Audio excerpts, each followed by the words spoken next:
Okay. Says I'm live again. Did we drop? Nothing came in chat for me to make me feel like we hadn't dropped. So yeah, okay. Well, I paused, too, at the bell part. So, like, I was just saying... Like, I actually paused to say... Like, there's just some guy somewhere sitting somewhere with a bell that's we're not going to find out about until after he dies and we find it in their stuff. But, like... I don't know. Just, maybe a shark took it for their cave. I don't know. Let's see. Who steals a bell? It was never found. Who steals a big fuck off bell? Who steals a big fuck off bell is what the line was. And then I went into my little spiel, which everyone missed that. But it was just basically, what do you mean the camera's frozen? It's not frozen for me. Well, I paused the video. Refresh your browser. Because when my camera freezes, it usually does actually, like, freeze for me, too.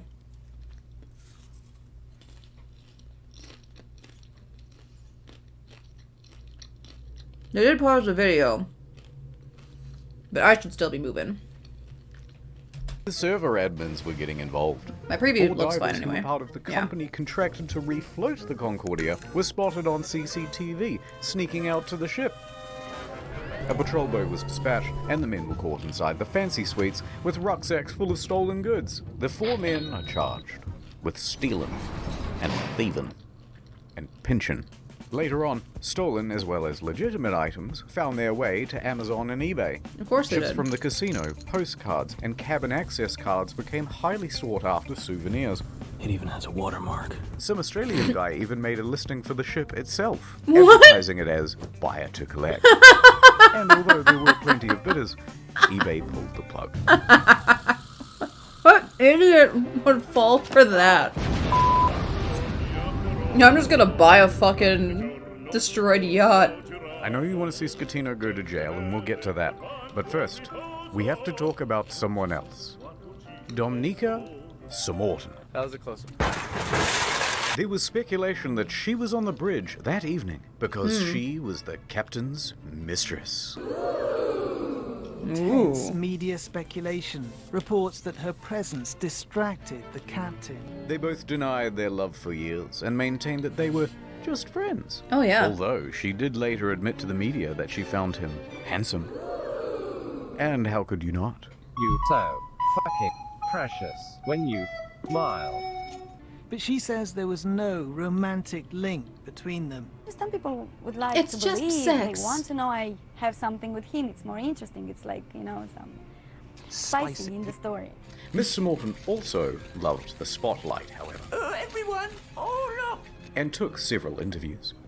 Wow. But as the pressure mounted upon her, she began making ominous threats to Scatino, saying he must confess, and that you have but 1 week to come clean. Drama. But things from here get weird. Spicy. Samorton is a bit of a wild card. In a subsequent interview, she claimed a helicopter came to the ship well before the other rescue craft to take away a package. Huh?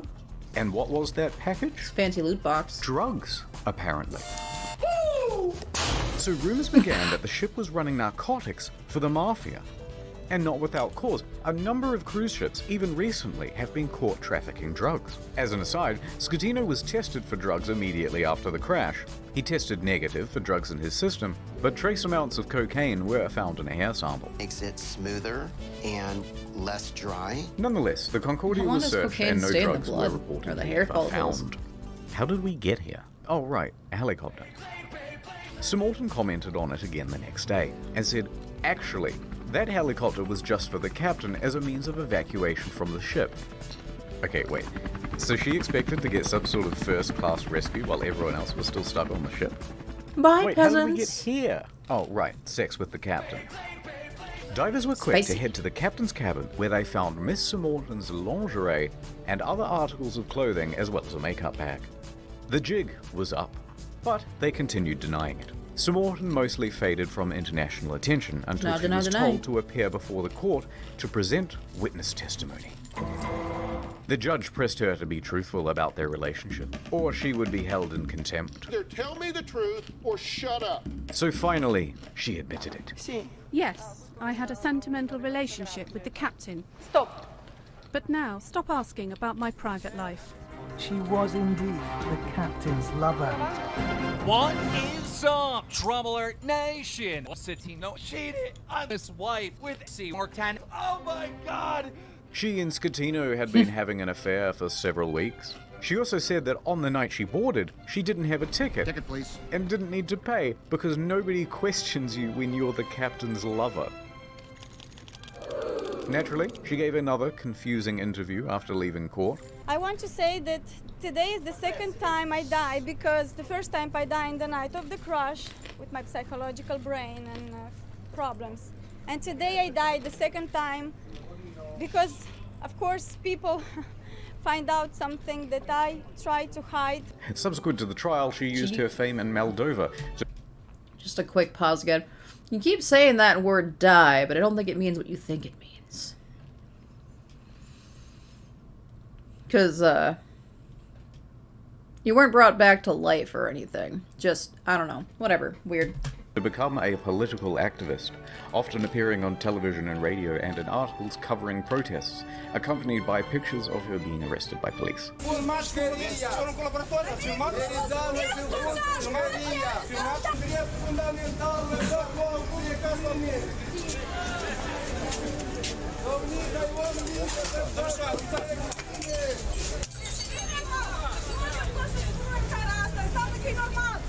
It was some stuff about victims of violence, women's rights, girl power, yada yada yada, and interestingly, part of a push to block the sale of shares of Moldova's train network to Russia. Sure. Other than that, I don't really know what she's been up to. Let me just random. check on her Oh god, not again.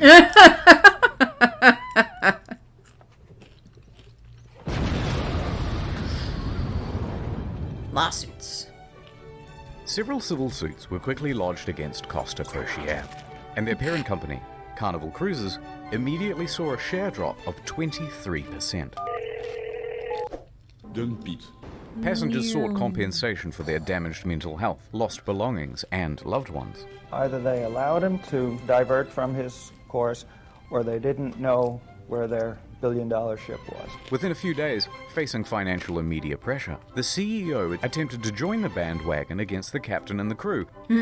That was not the ordinary route that the ship was taking. Blame human error. At the time, and was not only taking, but at the time the ship was... Claiming that the ship was not approved to deviate from the route. But that wasn't true. Approval isn't required if the ship is deviating by less than 15 miles, or that it was against company rules. Also untrue, because investigators found that they didn't have any rules about deviating route, and they tacitly encouraged sail-by salutes. Now, in response to the... See, we didn't do anything wrong because it wasn't in our bylaws that it was anything wrong. But embarrassed to death, or a death of the public persona she was trying to put forward to other people, I suppose I could see that as a death feature factor. Time in human history where spreading rumors about someone would be considered legally as a form of murder gives new meaning to character assassination. It's not a war crime the first time. You know, good point. Good point. Civil suits, Costa Crociere offered passengers 11,000 euros each as compensation. That's kind of small. 11,000 euros, about $14,000, is the minimum compensation under international law when a ship is abandoned. This was to reimburse them for their tickets, as well as any costs they accrued Fat in order to electrician, I'm not familiar unexpectedly with travel that. home early. And that was supposed to release them from everything and anything that has to do with this accident. I cannot ask for more than this. A lot of passengers, understandably, were not too happy with this deal, and they refused to take the money. We think the offer is an insult. For what these poor passengers went through, we think that the compensation being offered is not commensurate. Here, take it. Compensation being offered is not commensurate. Later, Costa Crociere would lodge a plea deal with the I will Tuscany if I court can. to pay a €1 million fine to avoid a criminal trial. The judge agrees. Costa Crociere is now off the hook for all criminal liability for the whole thing. They washed their hands of the incident and flecked the hate residual droplets of responsibility onto the faces of 6 staff members. Passengers and relatives of the dead are livid that the company has been able to avoid criminal responsibility. Offered is not commensurate. Civil suits against the company continue. By the way, the residents of the island of Giglio also banded together and sought damages. They didn't get much. Well, yeah. You had a giant ship run into you. Eventually, passengers who refused the initial compensation of $11,000 joined civil parties against Schettino in his trial in 2015. Is not commensurate. They were awarded €30,000 each. Other cases, especially those involving So lost that's relatives, so recent. are But it's settled almost a for decade ago. undisclosed Which is amounts. still kind of recent, but 2015. That was only like 3 years ago. No, it's 2024. New York Scams. attorney Peter Renee traveled to Budapest to represent 6 real survivors of the disaster. At Renee & Renee, we personally work on every case. And we'll work harder than anyone to get you the most money possible in the shortest amount of time. And while on the job, a 7th case cropped up via email. An elderly woman, Alona, said, "Help me, Mr. Ronai, for I have lost my daughter, Eva, and my 5-year-old granddaughter, Roxana." So Mr. Renai agreed to speak with her. However, there were some inconsistencies in her story. Neither Eva nor Roxana were on the passenger list. Odd, but Costa is known for having stowaways. Still, Mr. Renai was suspicious. They wouldn't cheaty old Petey, would they? Renai inquired further about why she was on board, especially without a ticket. Ilona said, "Well, I don't know, but you should ask her boyfriend. Zolt Horvath. That's the He'll name. know all the details." I'm up all night. I'm going crazy, he said. But Mr. Renai was still suspicious. Because then she asked, how much money do you think this is worth?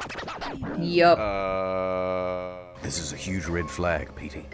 In 20 years of doing this, you've never had anyone ask about money. Why now? So Mr. Renai hired an investigator and sent photos around of the missing girl. The next day, the phone rang. Oh, hoi hoi. It was the boyfriend again. Look, there's been a bit of a misunderstanding and the child isn't missing at all. Uh-huh. And then he claimed he was confused because he had done too many drugs the night before. Oh yeah, I forgot how many kids I had. Okay, can I speak to the daughter then? At first, he was refused. So Renai said that he'd have to file a missing persons report to the police if he couldn't. The boyfriend relented. That night, Renai met with Zolt and brought the police with him. He speaks to the granddaughter and asks her if she's seen Mum. Yeah, I saw her today. Oh, really? Yeah, we went to the park today and we went on the swings. Yay! Oh no, the jig was up. So the mum walks into the room sheepishly. It's a miracle! And the story changed again. Okay, I'm not dead, but I did injure my leg when I jumped from the ship. And then I immediately flew back to Budapest. Although don't worry about checking my leg because there are no visible marks or injuries. It's an invisible I'm beginning pain. to think they weren't even on the boat. Also, it turns out this lady isn't her mum, it's just a neighbor. Eventually, Renee managed to make the pair confess. And then they said, hey, we haven't done anything wrong. We haven't taken any money. And in the end, it looks like there'll be no criminal punishment for the scam, because Hungary, a former communist country, has no laws against insurance fraud on the books. Oh. The law firm that never sleeps. Call 1-800-664. Oh, there are some very good lawyers and have. Don't sue. Okay. That's a very bad idea.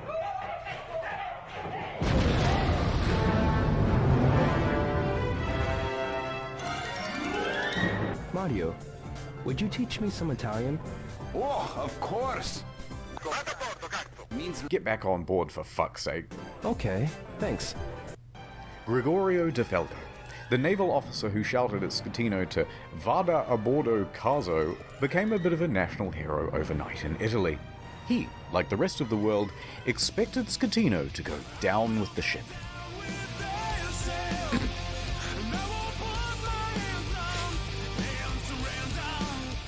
And when the captain chickened out, De Falco was there to admonish him.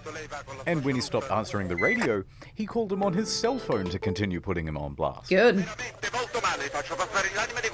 When the captain first reported just a blackout, DeFalco didn't believe the story and immediately began preparing a rescue effort, which likely saved several lives. At least His someone actions was were competent. applauded by most Italians who were tired of their public servants being corrupt and avoiding responsibility. Accordingly, shirts sporting Vada a bordo caso were being printed by the end of the week, others setting it as their phone's Capitalism. ringtone. But then, in September 2014, without warning, DeFalco was transferred to an admin role in the Coast Guard.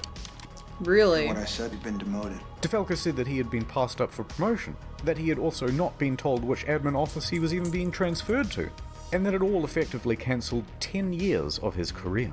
DeFalco was I'd be pissed. Tres Furioso. Yeah. And there was public speculation that it was owing to bad blood between himself and Admiral Delano, his former boss. His status among the public overshadowed his superior in many ways.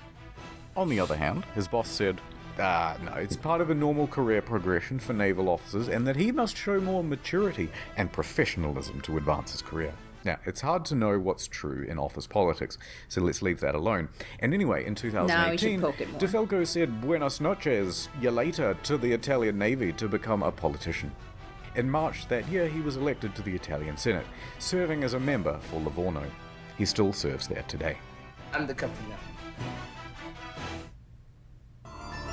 All right.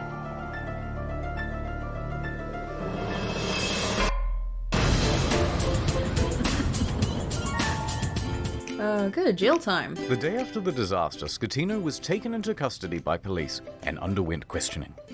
However, it was clear that this would not be a straightforward investigation. Of course So not. the judge released him under house arrest at his home in Sorrento, a town in Napoli. By July of that year, the house Sounds arrest was horrible. relaxed and he was allowed within this general area.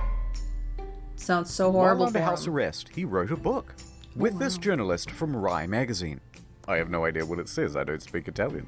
But goddammit, he must have some kind of charisma going on, because there's been a lot of speculation in the press that he had an affair with her as well. You can't keep getting away with it! Hold on, I got it. Not content with abandoning his ship, this dude is determined to abandon his wife as well. So, Schettino and 5 others are facing criminal charges. Straight away, everyone lodges a plea bargain with the court, and all of those plea bargains are accepted, except for Schettino's. And the condition of everyone's reduced sentences are that they must provide witness testimony against Schettino. He touched me. Ciro, Jacob, and Silvia were all given suspended sentences. Roberto and Manrico are able to opt for community service or house arrest. Not a bad deal. A good deal. It's a good deal. And that meant that Schettino was now all on his own. Ciro, the first officer, was the first to give his testimony. On the witness stand, he claimed that Schettino was distracted by his mistress and other guests on the bridge. He was trying to make an That agitator. there was confusion over who was in command. Then it was Jacob's turn, and he said Lamau XD because he didn't actually bother with his testimony or his reduced sentence. He just fled the country. It took authorities 12 months to eventually track him down on A the year. outskirts of Jakarta. And when they said, 20 wait, months. we still want that witness testimony, he just scalped it again. And he hasn't been found since. No, I don't think After so. that, Bye. Ferrarini gave his testimony, then look, we don't have time to relitigate the whole trial, so let's just go straight to the verdict. Guilty! Guilty, guilty, guilty. Schettino was found guilty of multiple manslaughter, causing a shipwreck, abandoning ship, and lying to authorities. He is sentenced to 16 years and 1 month in prison. But wait, there's still the appeals. Oh, good. The appeals trial begins. And the verdict on the appeal? Surprise! Rejected! So Schettino's lawyers appealed again. And the verdict on the final appeal? Schettino made multiple attempts to secure a plea deal but was denied by the prosecution each time. The prosecution called for Schettino to be sentenced to 26 years in prison, Pretty calling sure I the just saw incident a both tortured Titanic crows, affair. 50 Shades of Okay, Grey. I see what you did there. Schettino was not present. His lawyers stated that he was waiting outside of the jail for the ruling, so that if his plea was rejected, he could immediately start serving his sentence. And with that, 5 years and 4 months after the disaster, he was finally in a cell. Said I will not be making any comment. Oh, that hurt. Refloating the Concordia.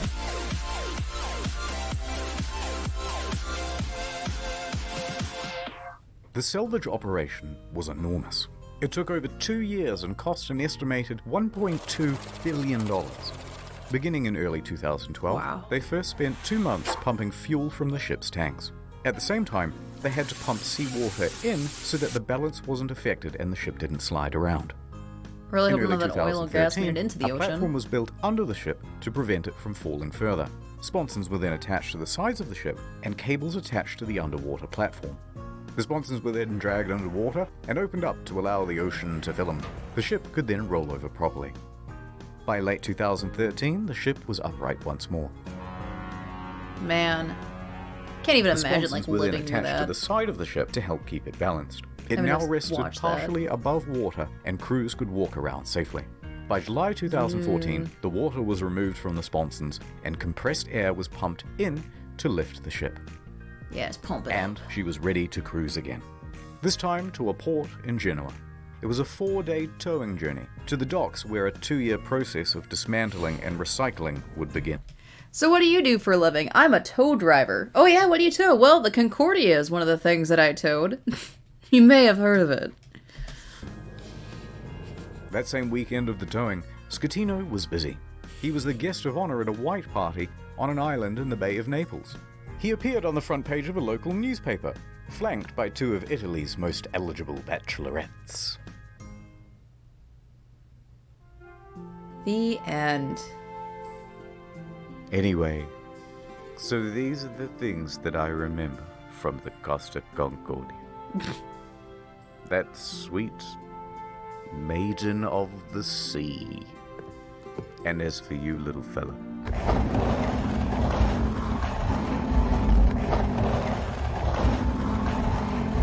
This editing is wonderful. well, it's time to return you from whence you came.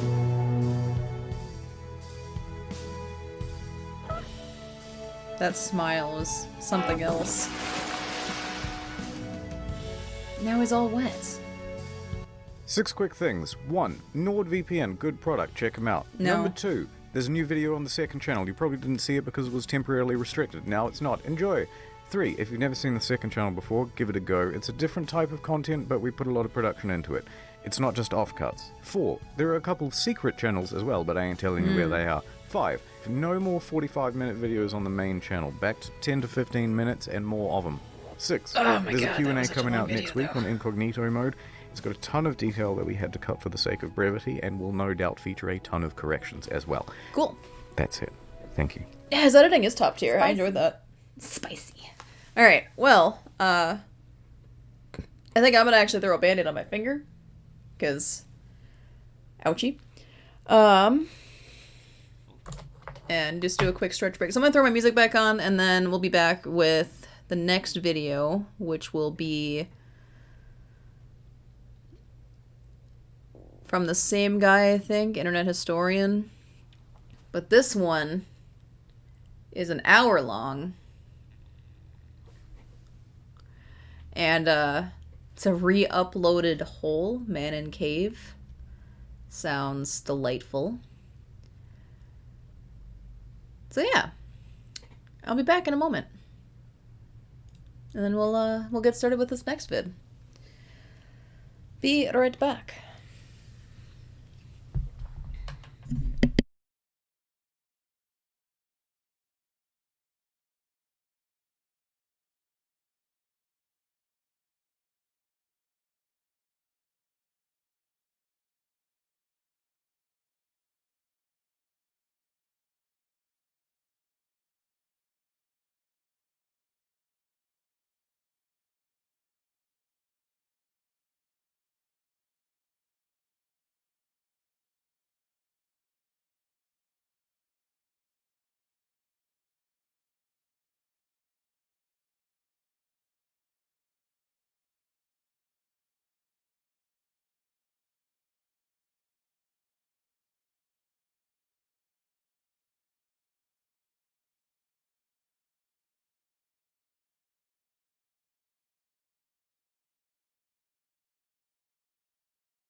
Okay. Ah, I didn't start the music like I meant to. Damn it. Sorry, peeps. Sorry for all that silence. What the frickin' plastic? Get off. Alright, well, we're back. Anyway, I'm just gonna shut my door a little bit. And we might circle back to this video, but I've been informed that I might enjoy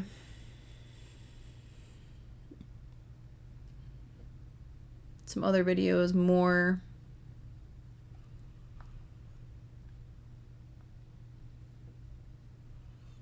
Let's check out, so this is more weird stuff instead. This is what I was looking forward to. Well, other than his face, I guess. But Elon's blue check mark. Shorter video, funnier, a little bit. Just break it up a little bit. With all due respect, teleporting to Mars, even with the new Tesla pods, doesn't seem like something we'll be able to do in our lifetime. We must. The people, they are turning against me. I must regain their trust. Sir, we are beginning to question your judgment. Please reconsider your decision. Just beginning to? I have to do this! I have to do this. I forgot to get a band-aid. I made a promise to an old, I'll do it after this video. Old friend.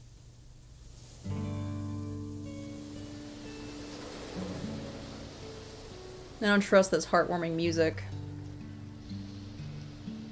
Looks like they clips from The Ring.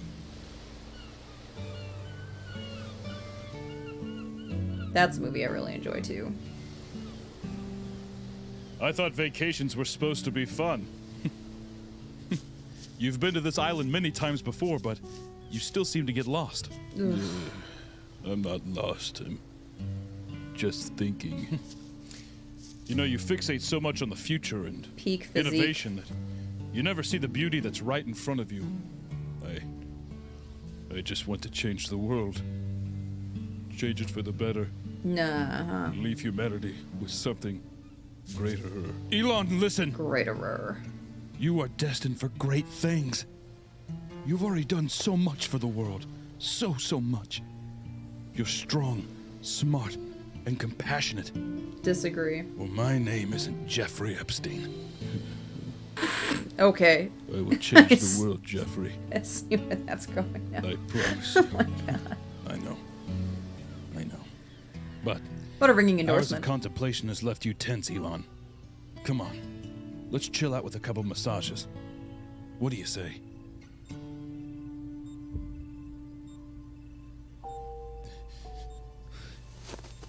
Some say innovation is something that happens once in a generation. Why can't we shoot for the stars and then pass those stars to unknown worlds, or smell new air on different planets, enjoy a new sunset on different planes? I will get in this pod and defy what everyone thinks I am capable of. What we are capable of. It's a plot. I thought there was a cat behind Let the me. naysayers yell and scream at me. I will push humanity farther. I will take us to where no other man has taken us before. Just you watch me! They're all just happy he's basically killing himself. Oh my God, Jesus Christ! Elon the bird! Oh God! Oh no! Oh no! Oh God! What the fuck is that?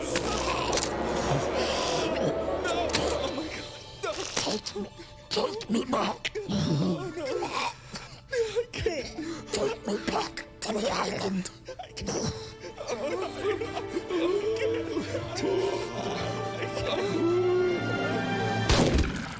Well, alright then. That was definitely horrifying and weird, which is what I was expecting. That was a horrifying creature.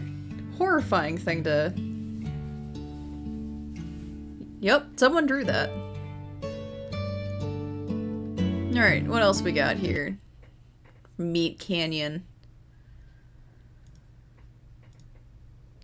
Love it. Alright. Passion of the Craft. Oh, good. I was gonna say this better have Minecraft involved, but it looks like it does. So my algorithm's super fucked now. I did it! We did it! Finally! Mom! Mom, get in here!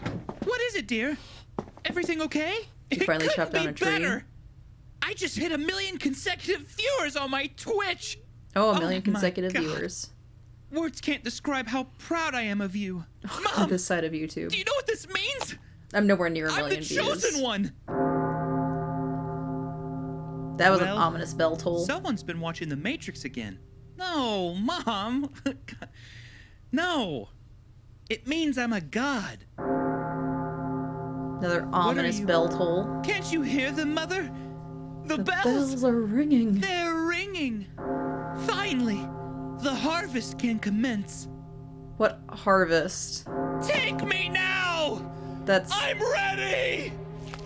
No. Oh my... Oh my God! Oh God! Oh Jesus! Oh God! Are you okay? Yes! Does he look okay? Do not be afraid. I've ascended to another plane. The Minecraft waits for me now. Oh my God! There's more. Hurry! Hurry now! Hurry! Come on! The world is so colorless, so empty and void of light. So he wanted to be crucified? Oh my God, here. I hate the fingers. There is no limit to the possibilities. Imagination is king in this colorful I do world. appreciate that was like villager I give my life noises, to you, though. Minecraft. Why is there a give my butthole in his life chin? To you. Poggers. Take me! Take me, oh Father! He's doing it. He has a butthole in his chin. Oh, Minecraft! No, I don't know. I'm telling you what I know. He went to the game. I don't know how else to say it. He got sucked into the game. I don't know what happened. I saw the face of God. Die in the game, die in real life. It was square. Well, this makes me... It's the only religion now. Before you click off, why don't you click this button here and watch Monster Lab Episode 1. Yeah, I get it. It's not a parody. I'm not gonna watch it. Just give it a try, for God's sakes. Maybe later. Oh good, my suggested videos are already so interesting. Alright, what else we got? Let's do one more Meat Canyon. Wait, no. I'm gonna go grab a Band-Aid real quick. I'm not gonna put music on because it's only gonna be like a second. I just have to step out into my hallway here. So just one hot sec and then we'll watch more ridiculous stuff. Oh, yeah. I'm gonna try to go without my cane this time. So we're getting better. I'll erase my back with my other hand. Because it's not a long walk. Ow. We're good.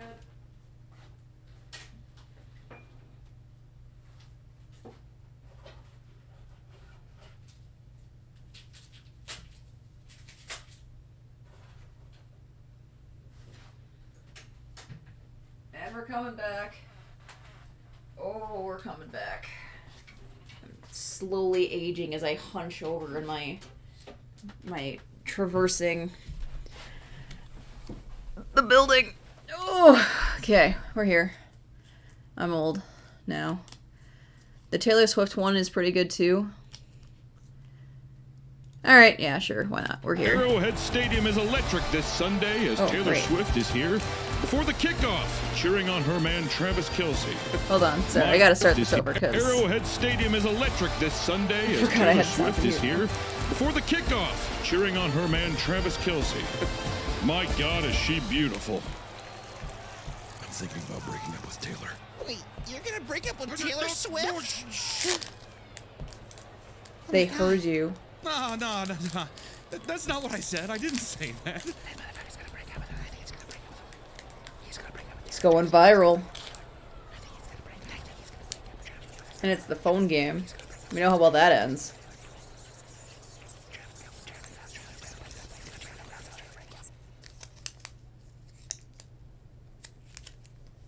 Uh-oh. Does she turn into like a harpy or something?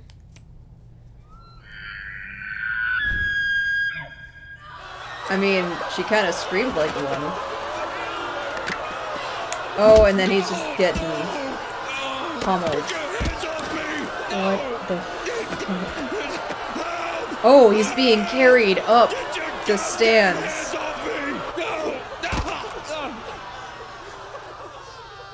Why do you want to leave me? Babe, that's not what I said.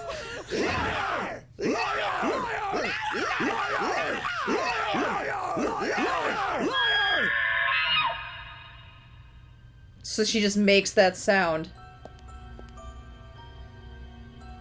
You know I would never say that. You know how tight we are, Tay-Tay. Come on. Why do you have to lie to me? I love you. And you want to break my heart? Why can't you love me? Do they all think they're Taylor? Is it a hive mind situation?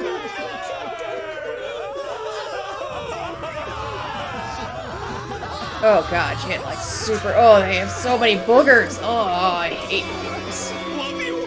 I barely know you. You want me to fawn over your existence? Everything is spectacle and everything so perfect and right. I try to get your attention, but it goes unnoticed until it's convenient for you. I can never love you because I can't stand the idea. Well, he's done.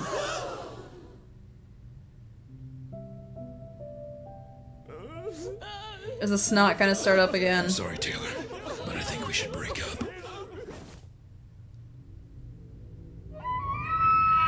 Yep, he's dead.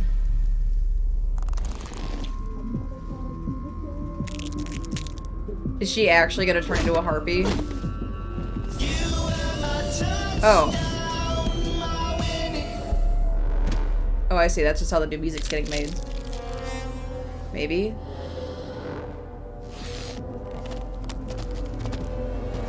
Is he gonna get eaten? Taylor! Oh, God!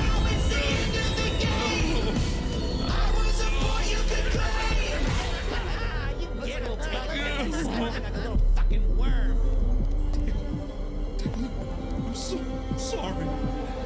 The tears gonna just start like dissolving him or something? Jesus Christ.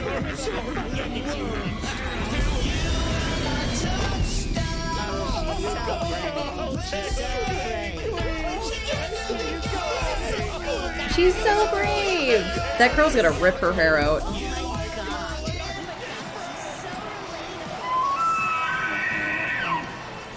And there goes Taylor Swift, whose new song, Trouble on the 44-Yard Line, is already 12 times platinum. Well. That was an experience. There's a full song. Meat Canyon's full Taylor Swift song. Alright, well, I mean, we're already here.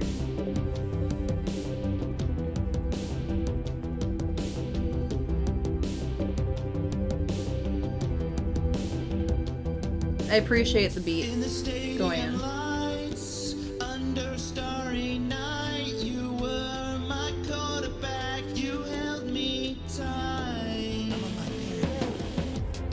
Why was that necessary to throw in there? Hi, Badger.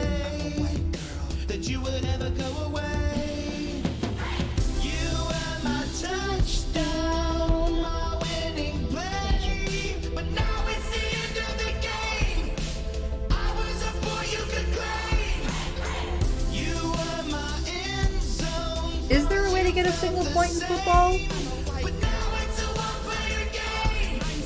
There's like 2 and 5 and maybe a 3 option. Coco, why are you like this? Just chasing Badger in here.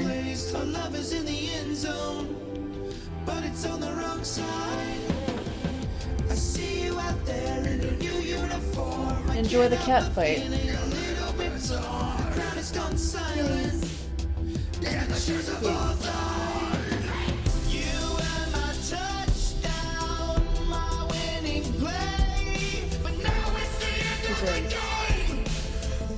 super into the Green Book.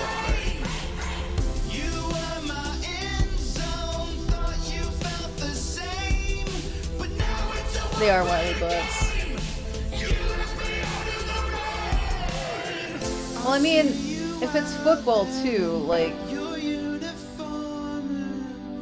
you take out one person, it's not a one-player game either.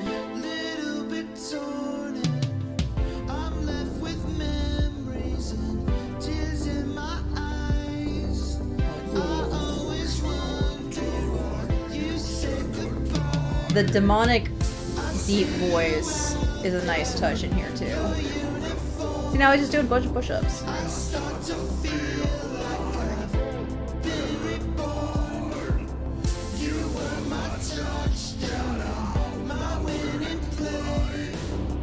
It's like death metal, like undertones here or something.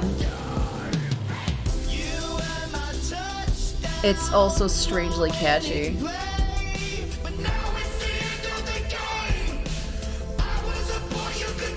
But that is like the trope of like all music, though, is that it's just repeatable. Bo Burnham had a thing about that called repeat stuff. Trying to write the perfect love song.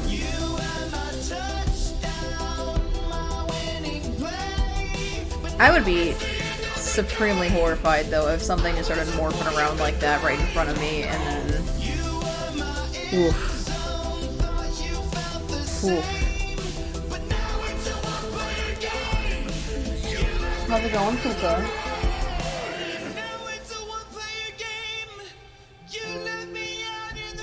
The rain is nice, though. I'd like to be out in the rain. Nice summer rain. More so. Not a winter rain. Winter rains suck. If it was a winter rain, I would appreciate more the,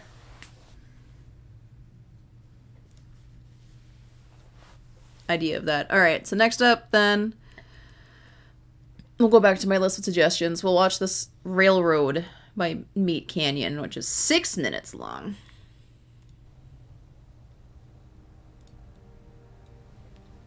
And based off Cars. I always forgot how beautiful it can be up here at night. You sure is right about that, Lightning McQueen. Sometimes it feels like we're the only two people in the world that know about this spot.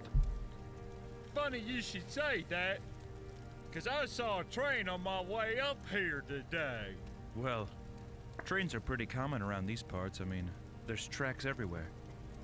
Well, it was downright strange. Wasn't like no train I'd never seen before. Is it Thomas the Train Engine?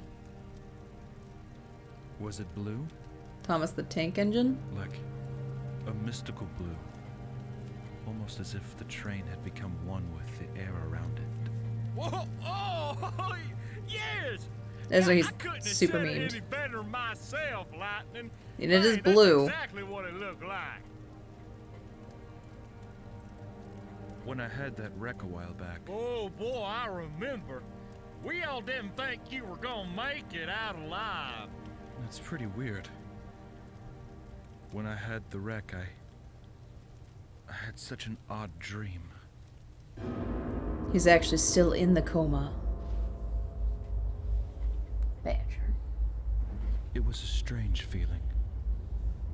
It was a place I've never seen before, but Limbo. Felt as if I'd spent a lifetime there. Some dreams are funny like that. And the only resemblance from the normal world was the sound of a train coming my way.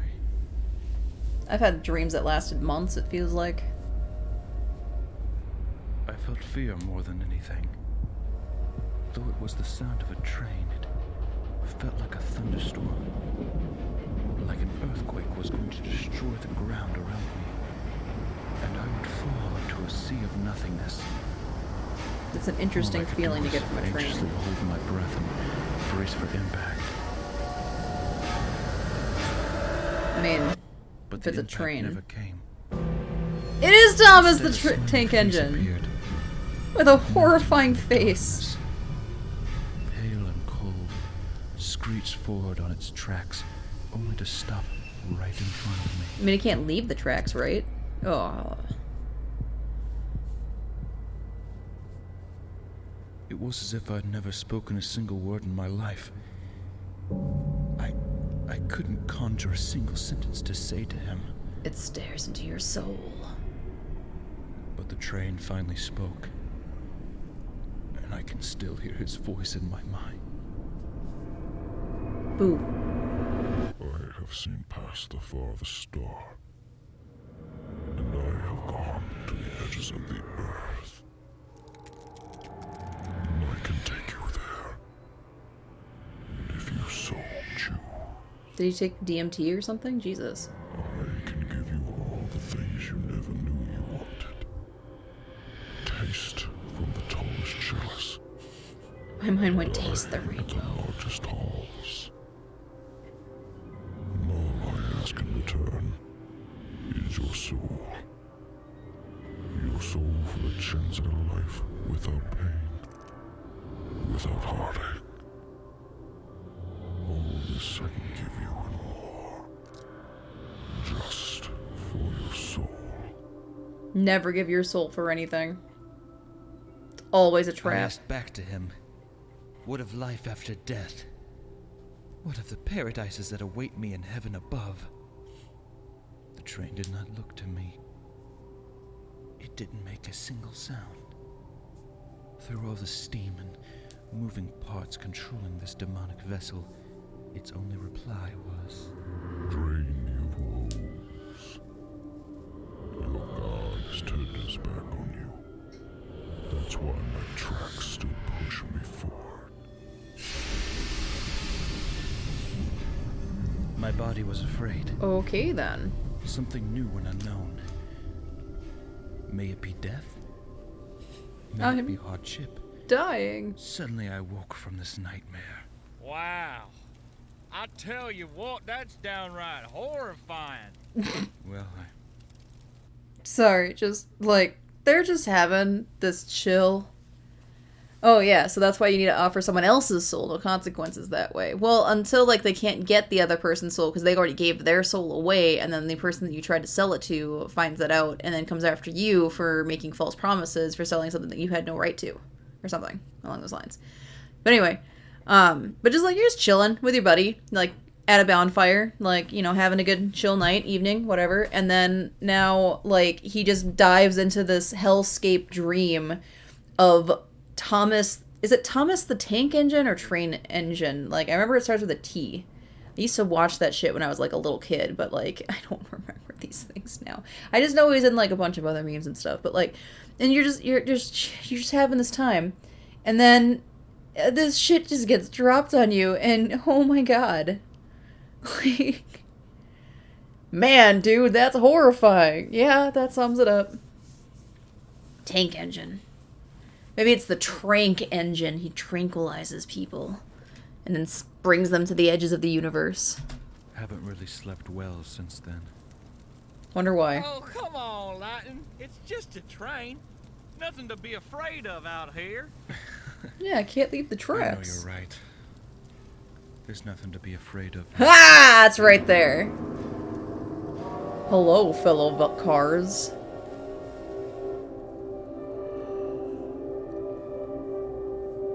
Ah. Well, alright then.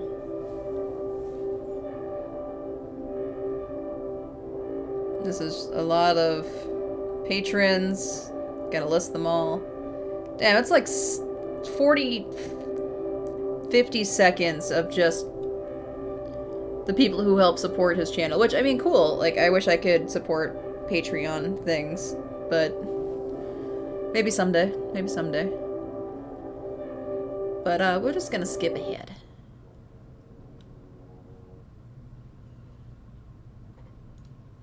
Let's see. Maybe we do apparently a classic, which technically I have seen this one before, but I do recall blocking it all out because this thumbnail alone kind of tells this. There we go. All finished. Why would you make it bigger than you? You will one day, my little wooden boy. One day, I cannot wait any longer, Pop. I must become flesh and bone. Dear God, Pinocchio, what are you doing? I mean, he's got a fleshy I must tongue. consume your soul to become a real boy. Dear God, where's that fairy? Fairy, take away this puppet boy's life. Blue fairy. He's evil. He's nothing but pure evil. Jesus Christ, Lord have mercy on my soul. Please save me. Good Lord, where's a box of matches when I need it? Set this demon ablaze, please, God. And then we just end it there. Oh God, now all of my suggestions are for Meat Canyon and also Jill Haver. I remember watching his videos. Let's see.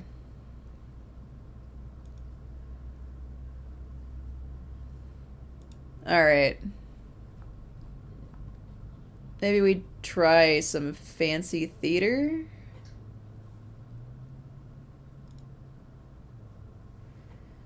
Or we could just keep watching through the Meat Canyon vids that are all so fucked up. Oh, let's ruin Scooby-Doo for me. I like Scooby-Doo. New merch. MeatCanyon.store. We got new hoodies and new shirts. Please check it out for my family. Thank you. All right, gang, we got the ghoul who was scaring all those people at the ice cream shop. Let's go find the cops and get this crook booked so we can move on to our next mystery. Scoob, why don't you stay here in case he tries any funny business? Why is Shaggy the only one? Normal height. I mean, that is what he sounds like. You want to know how I would have gotten away with your crime? I Oh. would have killed the ice cream store owner, burned the tips of their fingers, and cut up their body into 12 tiny pieces, scattering them in the ocean and burying them deep in the woods. You got too showboaty with all your gimmicks. As a fellow artist, I respect the work you've done, but you were weak. You were weak to leave the store owners alive. Scoob! Like, I got us a sandwich, man. Just... Oh, look at him, he loves it. Okay, so just... Well, that's a fun still, too, but just slightly horrifying. Just the whole, like... He just straight up, like... Started... Like, monologuing. Evil monologuing at the camera, and then as soon as there is another witness... Just, no, I'm just a puppy. I'm just a sweet innocent puppy. Oh, a sandwich! Oh, Scoob loves his sandwiches. Oh, Scooby loves his sandwiches, don't you, love buddy? his sandwiches. Oh, come here, let me pet you, buddy. Scoob's got a big old belly. Don't you, Scooby? Yes, you do. Look at you. Don't trust Me and the him. gang wish Scooby was a girl so we could give him better belly rubs. Oh, it's hard to rub Scooby's soft belly without almost touching his dingy. Oh, oops. Thank you. Like I for got that. at the end there a bit, but... Well, I better be getting back. I'll talk to you later, Scoob. Way to make it weird, Shaggy. That was a close one. I almost got caught talking to you. Now, where was I? Good. Oh, that's right. I'd not only kill the store owner, I'd kill the wife, the kids, cousins, aunts, and uncles. This body count's Justice getting a isn't little high. pursued if there's no one seeking retribution.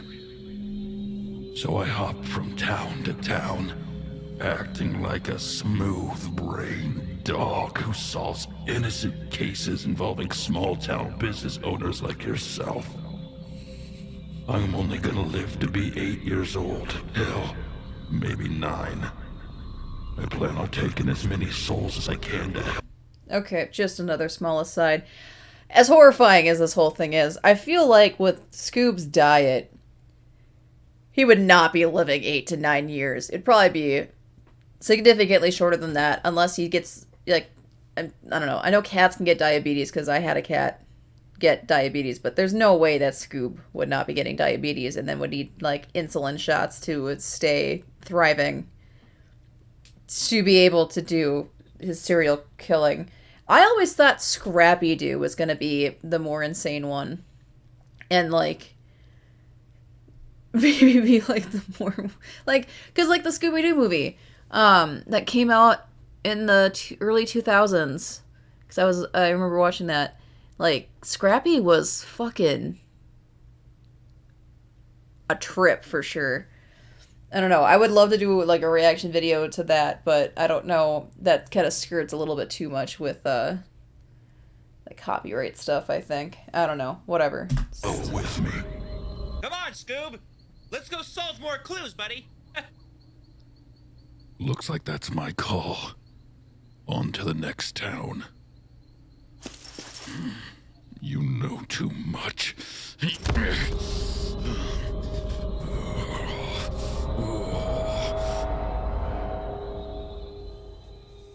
Alright, well, left to the imagination there a little bit on that, but it kind of seemed like Scoob was gonna be, like, strangling the camera itself.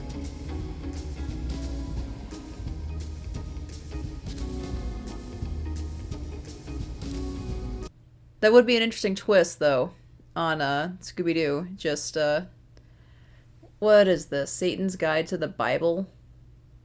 Oh, that's an hour and 25. No, I don't have that kind of attention span. What else we got? End of a Minion. What's Papa Meat? Oh yeah, Dark Disco. It's good music.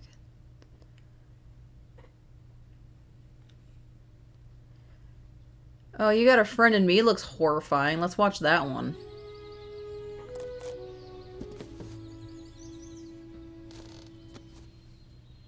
I want you to move. Funny but longer? I want you to move for me. Do it. Move. If you don't respond, I'm gonna start killing all of your friends here. Move for me, Woody. Move for me.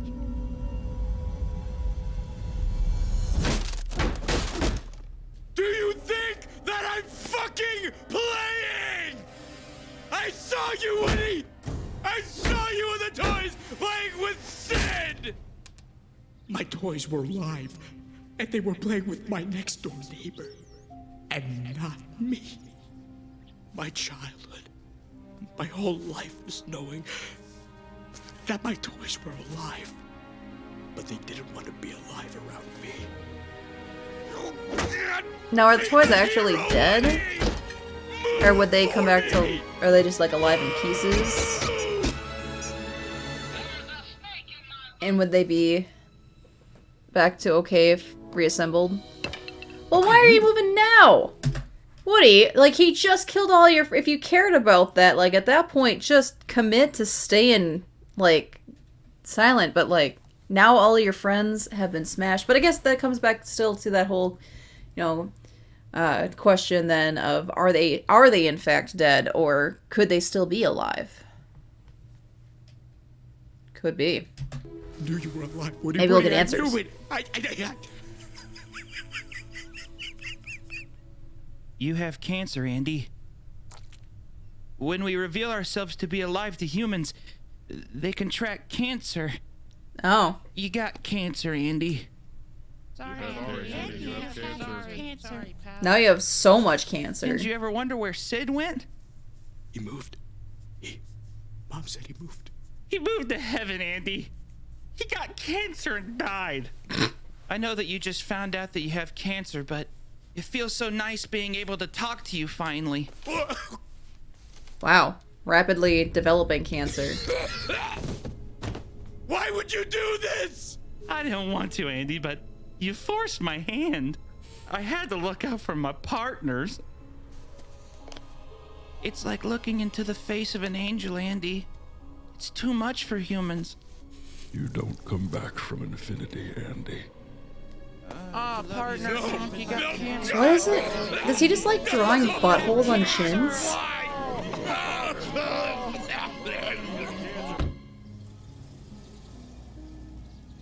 Also, who draws Rip Andy in, I know, sweetie, I know. like, blood-looking font?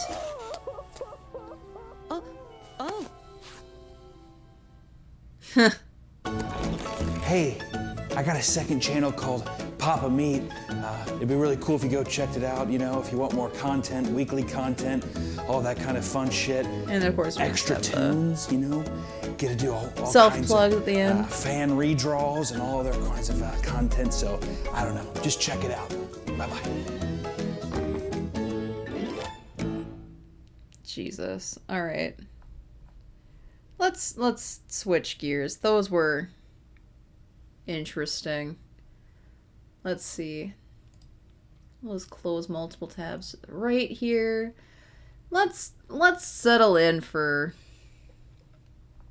the man in cave. His clothes started. Sorry for the re-upload, fellas. The original got copy struck. Oh. Rip. But don't worry, we are working on new main channel videos. Here's a sample of the timelines. In the meanwhile, incognito mode, which has a new video about every watching a second. Forward. There we go. Adjust your screen's brightness until the text on the left is barely visible. Yeah, I mean, in the state of Kentucky, there is a cave that every now and then demands a sacrifice. I love cave stories. January 30th, 1925. A man walks towards the cave with a kerosene lamp in his hand. He hangs up his jacket and ducks into a 5-foot opening. The inside of the cave is small. He has to go on hands and knees, That's your crawling first through mistake. passages of sharp stone and choking dust. Then down a chute he had cleared out months earlier. All of the daylight is gone from here, and this lantern is his only source of light. Ignoring the loose limestone rocks perched directly above him, he is now 100 feet in, and here he reaches the turnaround room. What's the turnaround Now they call room? this the turnaround room because we're this getting is the juncture where even experienced cavers say, no thanks, and turn around.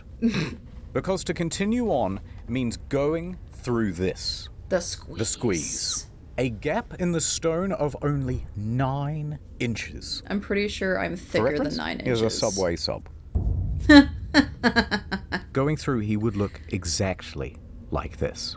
No, thank His you. arms will need to be completely at I their have read that side, good and he will pasta. need to exhale so that he can reduce the size of his torso. Gradually, bit by bit, he disappears into the hole. Why? His clothes are caught on sharp gypsum crystals, No. hooking into him and threatening to hold him in place.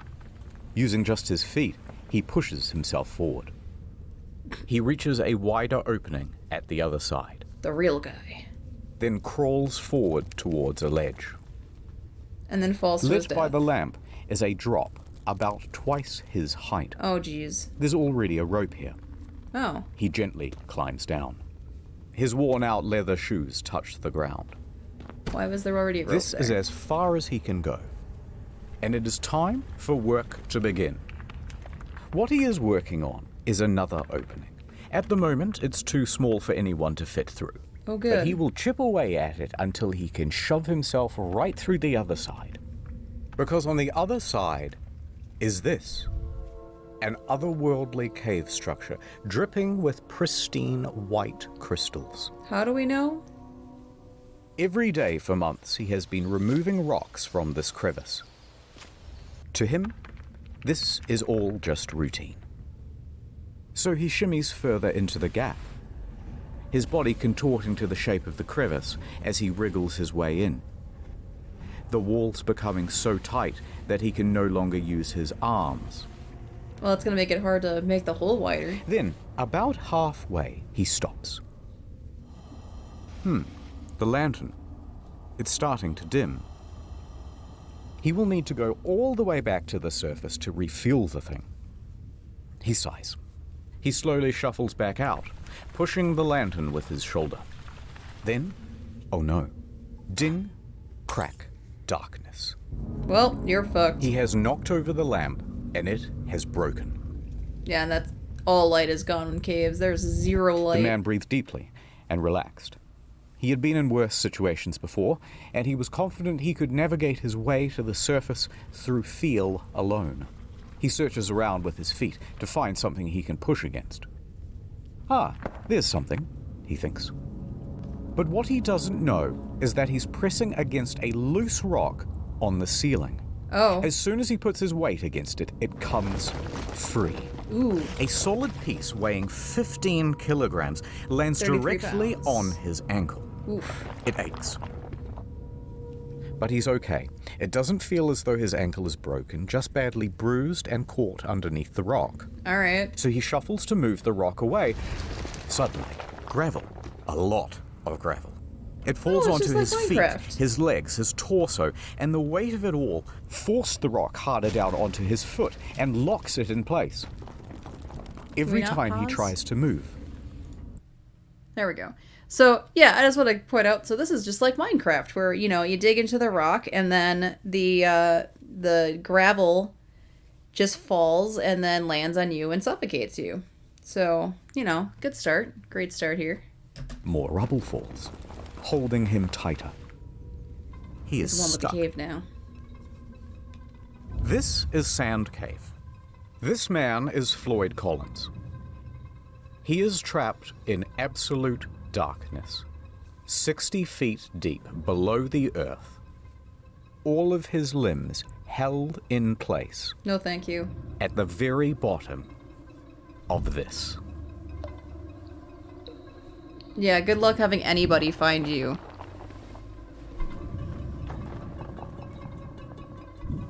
Jesus, he was expecting to be able to go back up by feel alone?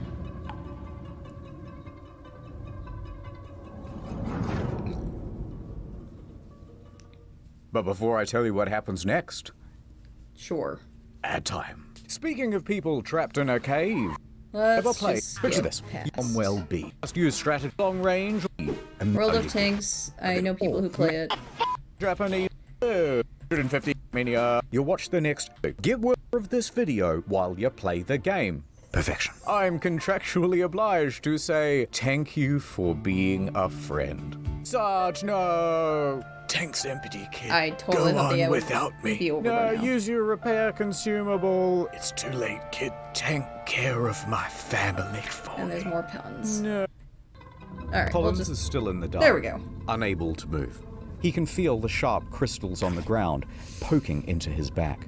No, thank the you. ice melts above him, traces across the ceiling, and drips directly onto his face. So he's basically getting waterboarded. He would shield himself against the dripping, except that his right arm is wedged against the roof of the cave, and his left is stuck in place underneath his torso. The cold water Ow. dripping onto him pools underneath him. Floyd took slow, steady breaths in the concentrated dark. When he did attempt to shuffle, more gravel and rocks would tumble from above and pile onto his feet, so nothing would work. He Well, I raked his mean- fingers against the wall until blood pooled underneath his nails, and he This is realized that there was horrifying. only one option left. Call out for help. But wait. Who is Floyd, and why did he even go into a dangerous cave? Floyd started his caving career Thank at the you. tender age of 6. Oh, jeez. Growing up, exploring the caves of Kentucky was practically all he did. He would go off on his own, disappearing into the caves for many hours at a time. Have you seen that movie, The Descent? It was a lot like that. No. He grew up and he became embroiled in the Kentucky Did not Cave want to watch The Descent. Wars. Now, there's way too much to go into here, but the summary version is there's There's an this owl. huge network of interconnected caves called Mammoth Caves. It's actually the largest cave system in the world. And Well, that there's a sounds pretty city cool, right actually. in the middle of it. Cave City. Yeah. Real name. So, of course, there are dozens of cave entrances on private property all over the place. Oh. Now, farmland in this region has very poor soil, and things do not grow well here. So, cave tourism as a source of income quickly became the prominent thing. However, a problem. There are a very large number of caves, but there are only a limited number of tourists. So competition rapidly escalated. Oh, good. Visit my cave. No. Visit my cave. Big signs were erected saying, tourists, come to me. Mine is definitely open. Mine is the best. But then competitors would respond by saying, hey, by the way, we're open, but don't go to that one over there. It's really shitty. In fact, it's dangerous. Haunted. This kept going further. By the end, they were blocking off the trail to each other's property, beating each other in the streets, and hiring people called cappers who would dress up as policemen and tell tourists, no, you can't go in there. That one? No, it's illegal. Despite the fierce competition, Floyd found a cave on his property and he started advertising it to tourists. Of course. Of course, very few came. All right, he thought, what if I found something really special and unique? Then surely people would have to come to my cave to see it. So he kept exploring and exploring until he found this hollow. It was filled with big gypsum crystals, and when you were in there, it felt like a completely alien world. But it was barely accessible. This small tunnel is the only way in. He would need to dig for months to open it up to tourists, but he knew he could do it.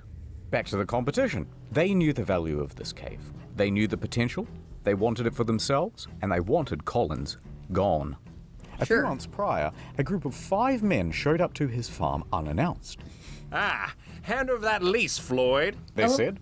Floyd, of course, refused. So they turned to violence, knocking him down and savaging the helpless man until Homer, Floyd's brother, came running out of the house with a shotgun. But Floyd was not deterred. He spent 12 hours a day, every day, for months, clearing gravel and stone, chipping away at that passage. He would open it up to tourists, make his cave an incredible attraction, and make his dreams come true.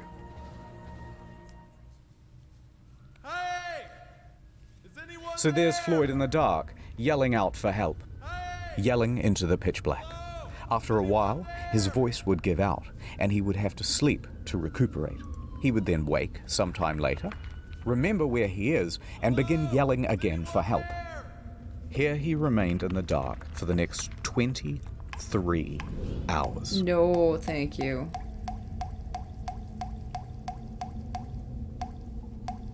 Quickly you might wonder, how come no one's come for him after 23 hours? Well, Sand Cave resides on a 200-acre farm. There are several homes on this property with other families. One of them, of course, is Colin's house, where Floyd's father, Lee, resides. Now, Lee and Floyd constantly get into fights about how to run things. Lee wants his son to concentrate on farming, and Floyd wants to concentrate on cave tourism. Arguments would often get heated. And Lee was also a bit of a drunk. It was doubtful that he would even notice if his son, Floyd, was missing. Also not helping that time things, blindness. Floyd regularly lodged at 2 other homes on the farm. So when he didn't return to one host, they would presume that he was staying with the other. And, even worse still, he would...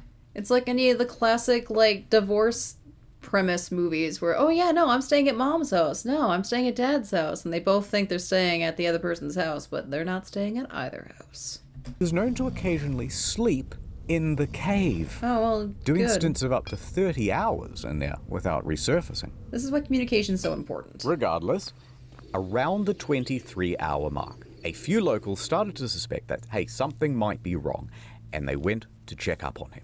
And here, they spotted his jacket, still hung up. Unusual. They went deeper. However, there was only one person small enough to make it as far as the turnaround room. This was a 17-year-old Jewel Estes.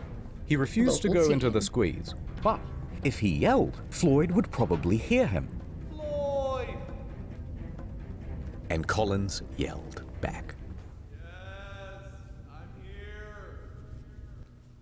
Help. Estes emerges from the cave. Okay, we know he's trapped, and we know where he is. So, a whole troop of locals show up. Out of my way. Say a bunch of men who would confidently charge into the cave. But once they reached the final squeeze... Nope. Nope. Nope. They would charge straight back out again, saying things like, "There's no way any man could fit in there." "Out of my way," they would say as they were heading in the reverse direction. So a few more hours passed. Word would spread around Cave City and the neighboring areas. Slowly, a crowd formed outside Sand Cave. Well, that's one way to, get... Over in Louisville, Floyd's 22-year-old brother, Homer, he gets a phone call. Hello? I see. My brother. He's trapped in a cave? I'm on my way. Homer jumps on a coach and makes his way to Floyd's cave. Homer struts up to the scene. He walks past the growing crowd of unhelpful onlookers and makes a beeline for the cave to save his brother.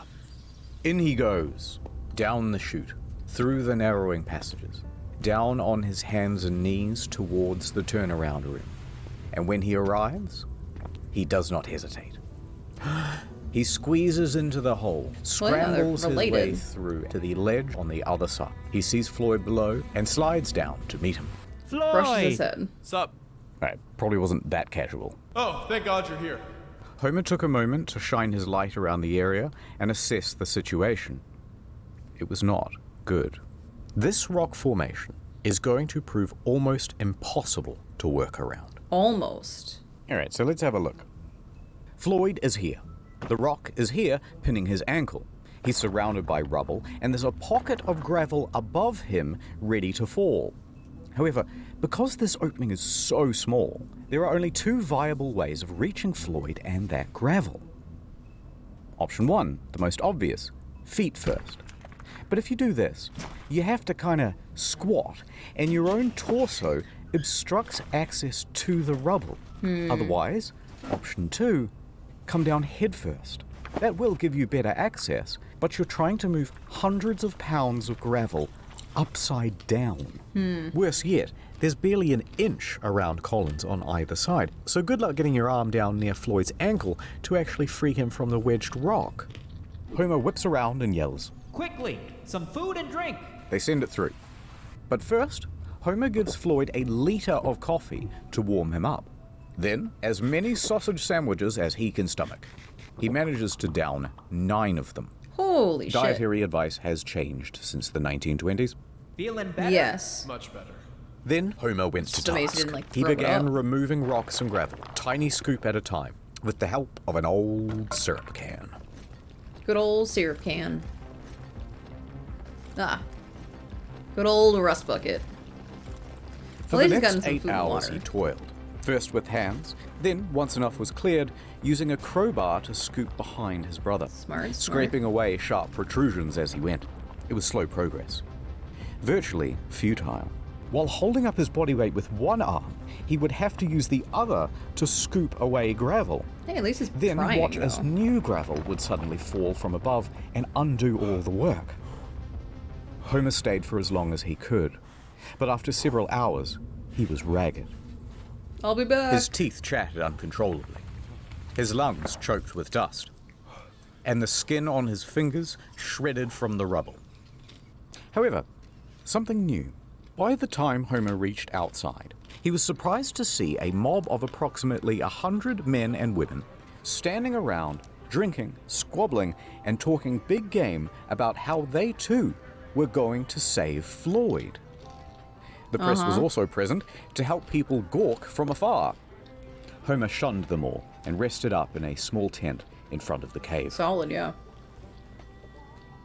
Strangers immediately crowded around him to ask innocent but, frankly, frustrating questions and offer unsolicited, obvious advice as well as wildly impractical solutions. Listen, you just have to untie his shoes. Free the foot, free the man, right, fellas? No. Let's hire a contortionist. We get a hammer and a chisel. We'll have him back by supper. We should jerk him off, right, guys? All right, I made that third guy up, but you get the idea. A lot of these guys are drunk, by the way. Natural so the lubrication discussions will very slide quickly them right went from out. 0 to 100. Hey, new idea. How about dynamite? We'll simply blow him out. One group formed, insisting it was a great idea, and another saying, no, the explosion will... Let's nuke the hurricanes. It's got the same kind of vibe. Let's blow up the cave the guy is trapped in to free him. We'll just blow him out. Who the fuck thinks that's a good idea? I mean, good to know that the human race hasn't changed that much throughout history, but holy fucking shirtballs. Kill him, and the weight of the new rocks will surely crush him. They shouted at each other for a while, until someone suggested, hey, how about gas torches? We can use acetylene torches to cut through the rock and make the hole bigger. No. They'll eat Don't up all the cook 'em, oxygen. or the gas will fill the cave and kill everyone inside. Yeah. They fought over that too. But by far the most common suggestion was to simply cut off the foot. Never mind that the foot itself was... When in doubt, cut off the foot. Isn't there, like, a video, like, 28 days or 26 days or something, where, like, the premise is the guy actually did have to, like, chop off a limb to get out of being trapped in some rocks or something? I feel like that's a thing. Don't remember right now, but I feel like that's a thing. Anyway. Unreachable. And never mind that he'd lose so much blood he might not make it back to the surface. And never minding even more that Floyd was strongly reluctant to the idea. Whatever you do, don't cut my foot off. Please. Homer could have easily ignored all of this pointless bickering, except that not one of them would just brave the damn cave and continue shoveling away the gravel. The formula was always the same. Bold, fearless men would strut into the cave with sandwiches and blankets, then reach the turnaround room and immediately lose their nerve, then dump it all outside of the hole, and then return back outside and go, oh, absolutely. No, he says, thanks for the food. Thank you so much. Yum, yum. No one would go through that squeeze. Dozens more men would try. All of them would fail. Bunch of cowards. Holy shit, man. February 2nd, 9 a.m. So far, Homer has been the only person who has been face to face with Floyd. And that would continue to be true until... Here we are at the Louisville Courier. There's a spirited young newshawk named William Miller. He's talking to his boss, and he's trying to convince him that it's a great idea for him to cover the story of the man trapped in the cave. Listen up, boss. I'm hearing talk of a man in a cave. He's stuck down there, and I want to get Why down were there we doing too. this symbol? Nitty-gritty, you hear? This is an opportunity for some good PR, Miller. I'm in. But I want us to sponsor that rescue. Picture this. Man saved from cave by Louisville Courier, the finest newspaper in the state. That'll drum up plenty of interest. 24-carat idea, boss. I'll make it happen. I'll get down there Symbol too again. sweet. So off Miller goes to Floyd's cave. Back over at the cave, Homer is sitting outside trying to recuperate. As Miller wanders up, Homer is not interested in giving an interview. He wants someone to help. So as Miller asks questions, Homer tries his best to show contempt. Sure. Frustrated, Homer bluntly says, Listen, you want more information? The hole's right behind me. Why don't you go take a look yourself? Don't mind if I Miller do. thinks for a moment, then says, yeah, all right. He grabs a lantern and crouches down to enter the cave. As he walked, cold water filled his shoes. He was stepping in newly formed puddles. That water is coming from the inside of the cave as the temperature slowly increases and the frost inside melts. Well, The stable environment of the cave is starting to change. That is thanks in no small part to the growing crowd of Gawkers. To stay warm, they were building fires and hanging around the entrance of the cave to shelter from the elements. But nonetheless, Miller presses on, and all that's left is that final squeeze, and he's there. He stops. He takes a moment and decides to call out to Floyd. Floyd! Hearing there is someone on the other side, he feels ashamed not to try. Into the dark he went, through the 9-inch squeeze. The crystal gypsum cuts into his elbows and tugs at his clothes. He gets snagged. He's spluttering through the pools of muddy water. He stops, collects himself, and pushes on. He can barely inhale. If he gets stuck in here, he can only hope that someone else can come in from behind and pull him out by the legs. But eventually, he makes it through. Fantastic.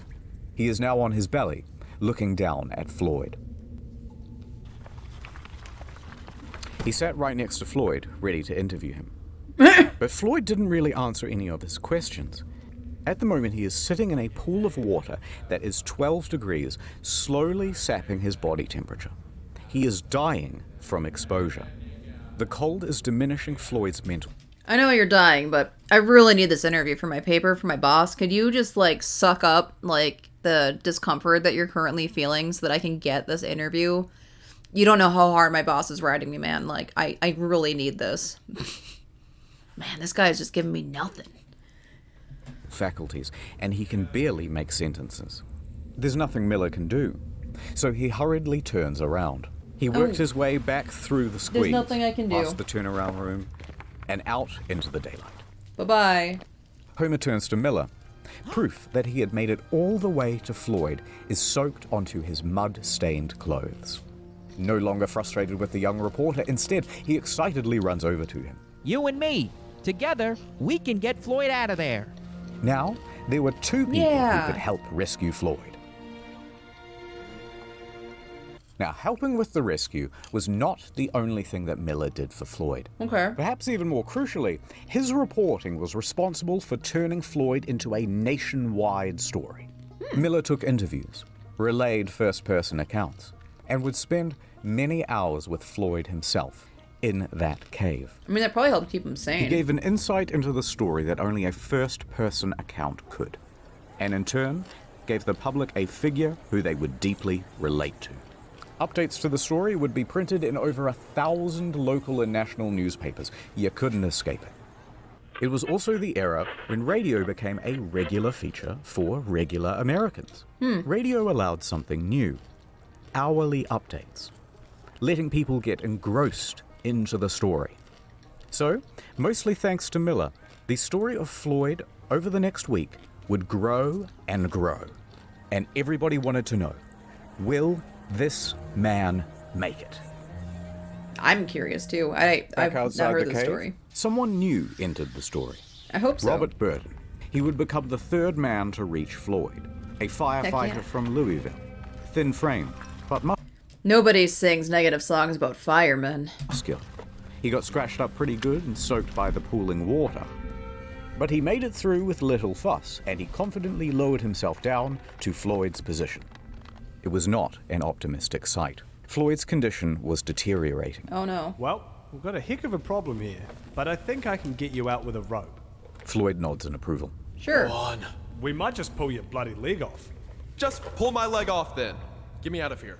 Burton returned to the surface and faced the crowd. He announced, We will attempt a rope pull. I don't know if that's a good idea. You're just gonna tear his foot off. That was something suggested what before. about the sharp rocks? Rake him through all that and there'll barely be a body left to bring to the surface. A physician stepped forward with authority. The ligaments in the foot are strong, but if you pull on the torso without a harness, all you'll likely do is tear his internal organs. But Floyd is dying of exposure down there.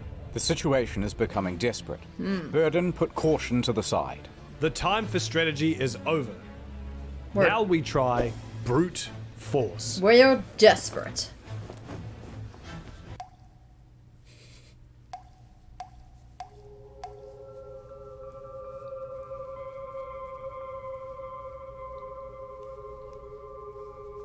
Man is in cave, must think like caveman. It is the only way. Oh, and then he got pulled into the earth. And eaten by the cave people. Creatures. The cave squid? Sentient rock? Chaining him down? Shackling him into that cave. Turns out this was the Sun Sea prologue.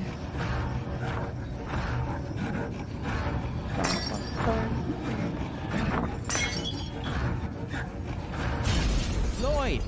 Floyd! We're here! We're gonna get you out of here! After 79 hours in the cold water, he is delirious, fading in and out of consciousness. I'm gonna put the special harness around you. Burton and Miller, they're here too. We got 3 more boys right up the cave, and they're all ready to pull as hard as they can to get you out of here. Floyd was frightened. I'm not gonna lie, it's gonna hurt.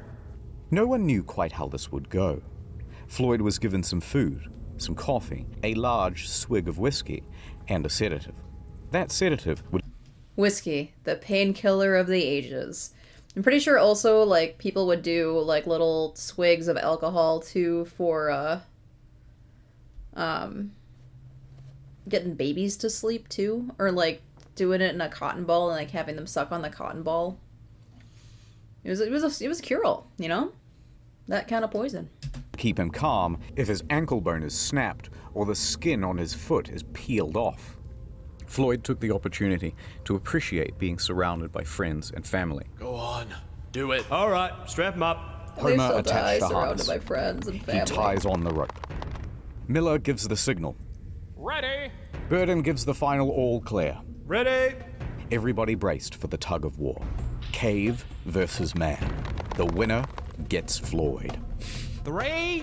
The stakes have never been higher. 2. Do it. Ready, steady, go! The force of 6 men pulled against the clutches of the cave. Floyd began to scream. His body was being pulled up from the rubble. The gravel was beginning to shift. Burden's calls echo through the cave. Pull harder! Floyd screamed harder as well. All right, so Floyd is trapped laying down like this. Yeah. But the pulling of the rope wrenches him up like this. Oh, God. His torso was being compressed and bent against the ceiling of the trap. No. It would kill him. Floyd's screaming intensified, and through gasps was begging them to stop. But it did not stop. The agony continued. Oh, God. On and on, with no progress. Enough! Enough! You guys are killing him! Homer quickly spun around and started pulling against the other men. He threw his legs onto the rocks and propelled himself backwards. 1 man versus 5. I said stop! Coursing with adrenaline, he pulled the rope free from their clasp. Good. The tug of war was over. The cave had won. Floyd fell back No. down. Sorry, Homer, Floyd. Miller, Burden, and the other 3 men were flat on their backs, panting for breath. Right? The cave would not let this man go. That bro is The futility bro of the situation sank in, and all they could do was leave for now and rest. Outside, the number of spectators had increased to 200. They buzzed and asked useless questions, and Of course Homer they did. walked dejectedly past them. He sat by thinking what he could do. The cause seemed hopeless. Homer? Then, someone showed up who could turn things around. He looked up to see a childhood friend of both his and Floyd's, Johnny Gerald. He was just the man for the job. He was an experienced caver, and he was an experienced cave-trapped person rescuer. Well, that's All right. convenient. Let me go see him. Well, Yeah, all right. look who it is. Floyd perked up immediately, thrilled to see Gerald. The sparkle from Floyd's gold tooth could be seen in his smile. All right, let's see what we can do. Gerald jumped down. And then, Just jumped. for the next 3 hours, Gerald went back to the original plan of digging away the rocks. His stamina was good, and progress was surprisingly good as well. For several more hours, he continued, just moving stone after stone. New one would fall in its place, and he'd move that one too. By midnight, he had enough room to shift position and clear some of the gravel that was at each side of Floyd's body. Yay! Gerald would spend several more hours scooping. And it worked. Slowly, more and more of Floyd's body was coming free from the rubble. The lower shoulders, his chest, even his hips and thighs. That it was incredible relief. progress. But Gerald wasn't Must have done felt yet. amazing. He kept going until practically all of the rubble, except a few harder to reach piles down by his legs, remained. The relief from the weight made it significantly easier for Floyd to breathe and flex his limbs. Oh, good, yeah. Get that Over the circulation course back. of those few hours, Gerald managed to scoop away more than 1,000 pounds Holy of debris. shit. But there was still a lot more to go. And that rock by Floyd's foot was still holding him in place. That By 2 pesky a.m., fucking rock. Gerald was spent. He needed rest, and he was ready to head back outside. Floyd, tomorrow you're gonna be a free man. Promises, promises. Now, here you might think that things will become straightforward. Nah. They did not. Now that space had been cleared, Burden became convinced that if he could get down that passage again, he could free Floyd with another rope pull. Fate deciding with both feet or just one. So Burden marches up to the cave once again, but when he tried to enter, they shoved him in the other direction. The crowd was acting as a sort of phalanx, and anyone who tried to get in was told to get lost. They had been specifically fucked. instructed to not let anyone in, and they were especially opposed to Burden making another rope pull after word spread about the disaster of the first attempt. He tried to reason with them, Let me try the rope pull again. It'll work this time. but they would not hear it. Oof! It'll be really different this time. Of the 3 other people who could reach him, Gerald and Homer are out exhausted and sick, which leaves only Miller, who is tied up with work. With Burden barred from entering, Floyd was left on his own, wondering why it was that no one would visit him. Hello? Is anyone there? I'm so lonely. Help! Hey! Anyone out there? Jesus. Now, the work Miller was doing was handing over reports to his boss about Sand Cave. Those reports would be fed through the news grapevine to the Associated Press, and the Associated Press would send that out to its very large affiliate network. The word was spreading about Floyd. By afternoon, Miller was done with his work and he hurried back to the cave. So he gets inside and, his eyes didn't have to work half as hard to adjust to the dark. Someone had installed electric lights from the entrance right all the way down to Floyd. Miller popped down to the lower level. Ah, Floyd! Fancy seeing you here, buddy. When Miller reached Floyd, he took the final bulb and attached it to his collar to keep him warm. Then, reusing that syrup tin, he started offloading gravel into buckets. Lights Those do buckets give a were lot of then warmth. passed up and down the cabin, like an assembly line. And so it went on for the next few hours. Assembly lines are such Until he was too wonderful- tired and needed to rest. Miller then took some time to have a bit of a one-on-one with Floyd. He said, "You know, there are a lot of people in the news that are reading about you and have you in their prayers. Is there anything you want Thoughts me and to relay prayers. to them?" Floyd had been in that cave for over 100 hours now, and seeing everyone working together, Floyd was overcome with a sense of hope and relief. Floyd wanted to pass on a message. Here is what he is quoted in the newspaper. I believed I would go to heaven. I can feel that I'm to be taken out alive and with both my feet. I kept thinking, what would happen if the rock above me would fall? It caused me to shudder. I kept thinking to drive my mind to something else, but it wasn't much use. I couldn't do much to help those who came to help me, but I knew that a lot of people were willing to do all in their power. It gave me courage. Tuesday morning, I thought to myself, 4 days down here, and no nearer freedom than I was on the first day. How will it end? Will I get out? I couldn't think of it. I have faced death before. It doesn't frighten me, but it is so long. Tell them I am not going to give up. Hooray. Tell them I'm going to fight and be patient and never forget them. Meanwhile, news of the incident kept growing. The entire country was captivated by Floyd's story.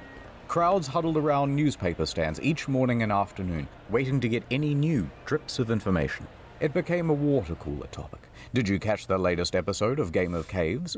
He had the prayer power of practically every church in the county. Only watched till season Even the 6, upper and the rest echelons is of horrible. government were keeping tabs on Floyd. Congress halted session to get their little updates, and even the president, Calvin Coolidge, took a glancing I interest. keep forgetting By the end, he is a the president. Floyd Collins So bad with incident president would names. explode into the third largest non-political story between World War I and World War II. All of this excitement brought an inundation of people to Cave City. Old population, 690. Yawn. New population, 10,000. Damn. The bank vaults ran empty as people withdrew cash to spend around town. But they wouldn't have much to spend it on because restaurants didn't even have enough stock to feed all the new customers.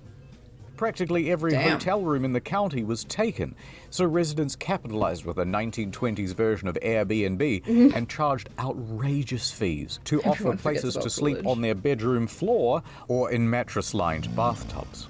And 4,500 automobiles impatiently sat, backed up.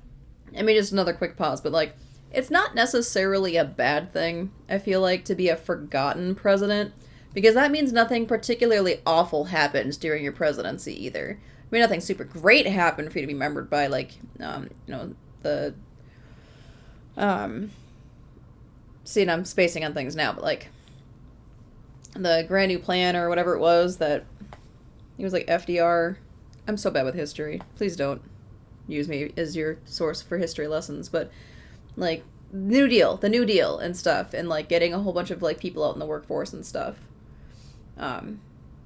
That's a way to be remembered, positively, but I don't think anything positive is going to be remembered about some of the more recent terms that we've had. Come on. What? Oh, helps if I'm in the right window, I guess. For 2 miles from 20 different states to drive onto the Collins farm, churning up all the pristine green fields with their tires and turning them into brown muck paddocks. Deep below all those tourists, there's Miller, trying to free Floyd. Alright, a little bit of setup.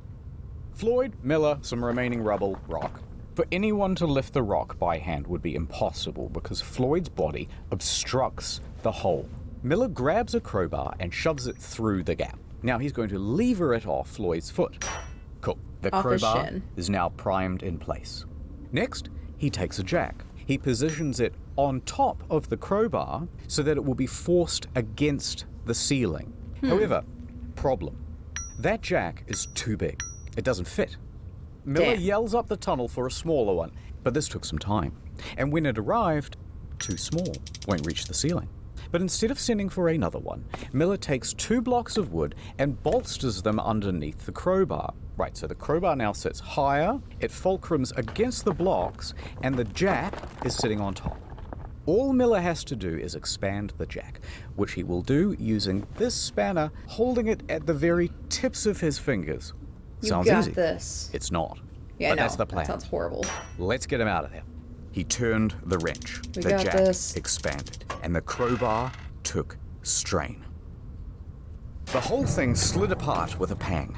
Aw. Floyd wasn't hurt, but Miller was contorting and exerting his whole body from back to fingertip. They tried again. Same result. Undeterred, Miller caught his breath and gave it another shot. He slowly Once turned more. the jack. Pressure building. And this time, Miller could feel the rock move. It bloody moved. He kept turning the wrench and the rock moved a little more. His hands were shaking, knees got weak, this. his arms are heavy. Like spaghetti. Pang. One of the wood blocks flew out. It all scattered apart. The rock painfully slammed back down on Colin's foot. You'll get it next time, Miller. Try again. Miller kept on trying. Countless attempts. He kept pushing Trying and himself trying deeper and into the trap, trying. finding new approaches. Damn the blocks. No, try the blocks again. Clear some more rubble. Floyd, unable to help physically, is supporting him in spirit at least, cheering him on. Yay. And Miller kept going and going. Like the and energy going bunny. The until Energizer he bunny. had nothing left. For the next 4 hours he tried. No progress. Miller was exhausted. He couldn't do this on his own, but he was the only one slim enough to get in through the gap. The group decided to concede for now and return to the surface. They would take just a small break, but it looked to everyone like there was a clear way to get this man out. So Miller and Burden crawled back through the mud and the whines of the cave. As they made their way through, the cave was visibly sagging. The ceiling seemed lower. Parts were harder to navigate than before. That's doubly not so good. with their bruised and rock-shredded hands. They stepped outside and took in the fresh country air. But as their eyes adjusted to the light, they saw something new. A man named Henry Carmichael was standing in front of a sizable crowd of engineers in hard hats and soldiers in military uniform. Now, Henry is the superintendent of the Kentucky Rock Asphalt Company. The engineers are his employees, and the men in military garb are the National Guard. Now, Carmichael has been quietly looking at the situation from afar, and he is thoroughly unimpressed. This is no rescue operation. Once Miller and Co. call it quits, Carmichael had 2 of his employees do a proper survey of the cave and see if it was suitable to bring in his whole team of men. The 2 surveyors go in. As the passage led down to Floyd, it was showing alarming signs of deterioration. Wonderful. You could see the splitting of the rock above. Boards were slipping out of place I could or never be a splintering. spelunker. Small rocks tumbled down the walls. They soon came back with a report. It was not good. Alright, so the following is a recounting of events from one of Carmichael's men, Casey Jones. Casey and another worker spent about an hour in the cave, surveying its condition, looking at the boards, the ceiling, the stability of the walls. They whack it with Casey hammers. continued deeper towards Floyd. He was fighting against his nerves. The shifting of the rock pinged his every instinct to flee. Yeah? But he could hear Floyd calling out for help in the distance. Summoning all of his courage, he pushed himself on, through the final squeeze and over the ledge that looked down on Floyd. Rubble continued to drop from the ceiling, bouncing all around him. The ceiling felt closer to him than it was before, but maybe that was just the dark playing tricks? Please, come down. Probably just the dark. I can't right now, Floyd, but I will when I get back. Now, Casey is being pulled in two directions. No, come back, come on. Let's get out of here already. Please, I'm so thirsty. Okay. Casey climbed down next to Floyd. Didn't need to punish the cave Quick, first instance. drink, said Casey as he tried to pour some coffee into Floyd's mouth. But Floyd turned his head and kept his lips pursed. The rocks were falling at a faster rate now, the loud cracking out above, sounding like thunder. I'm so thirsty, In but that don't moment, give me water. Casey realized what was happening. Floyd was not really asking for a drink. Floyd knew that a cave-in was inevitable. Scared and approaching his 5th day trapped, he was completely at his wit's end. He knew he was about to be trapped in that cave, and he didn't want to be trapped alone. For God's sake, Casey, come on, you're gonna get us killed. Stay with me, please. Don't leave. Casey quickly turned away and scrambled back up the ledge. He made his way back through the final squeeze, his limbs scrambling against the cave walls. It seemed as if everything around him was shrinking. He made it out, and he joined his co-worker. They both turned around and watched on in horror as the yellow of the bulb was being swallowed by the dark. Rubble fell fast and heavy until no light could be seen at all. Rocks blocked out Floyd's panicked cries. The one route to Floyd was now sealed shut, a tomb of rock and dust. Well, that's not a happy ending.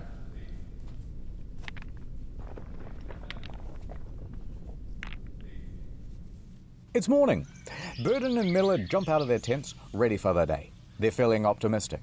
Today will be the day that they get Floyd out of there. And they're packing some new tools to help them with the job. Wire to wrap around the wooden blocks, that'll stop them from slipping. And a blowtorch to carve away some of the rock, make the hole a bit bigger. But when Miller got to the turnaround room, all of that optimism left him. The entrance to the squeeze was now just a pile of debris. Miller froze, staring at it for a long while. The huge frowny Then he face. sighed and did the only thing he could think. Make an opening through that rubble.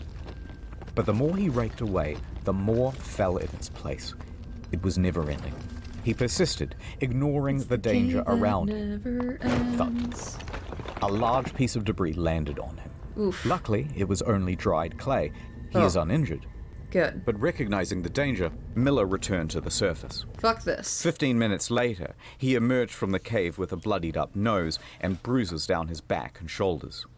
Burden caught sight and races over to him. Miller just says, "For God's sake, don't let anyone go back in there." Miller leaves the site.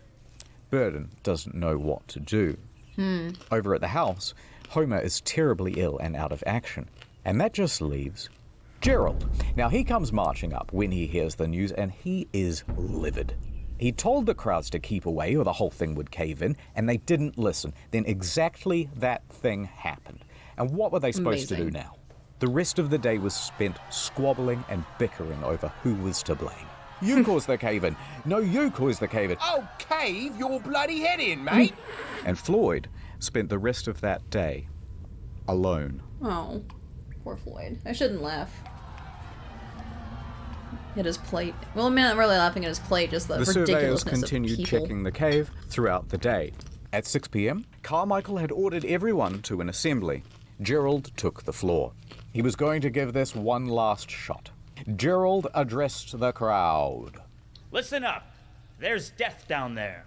The walls and ceilings are crumbling. Unless you're determined to take the biggest chance you ever took in your life, tell me now and stay outside.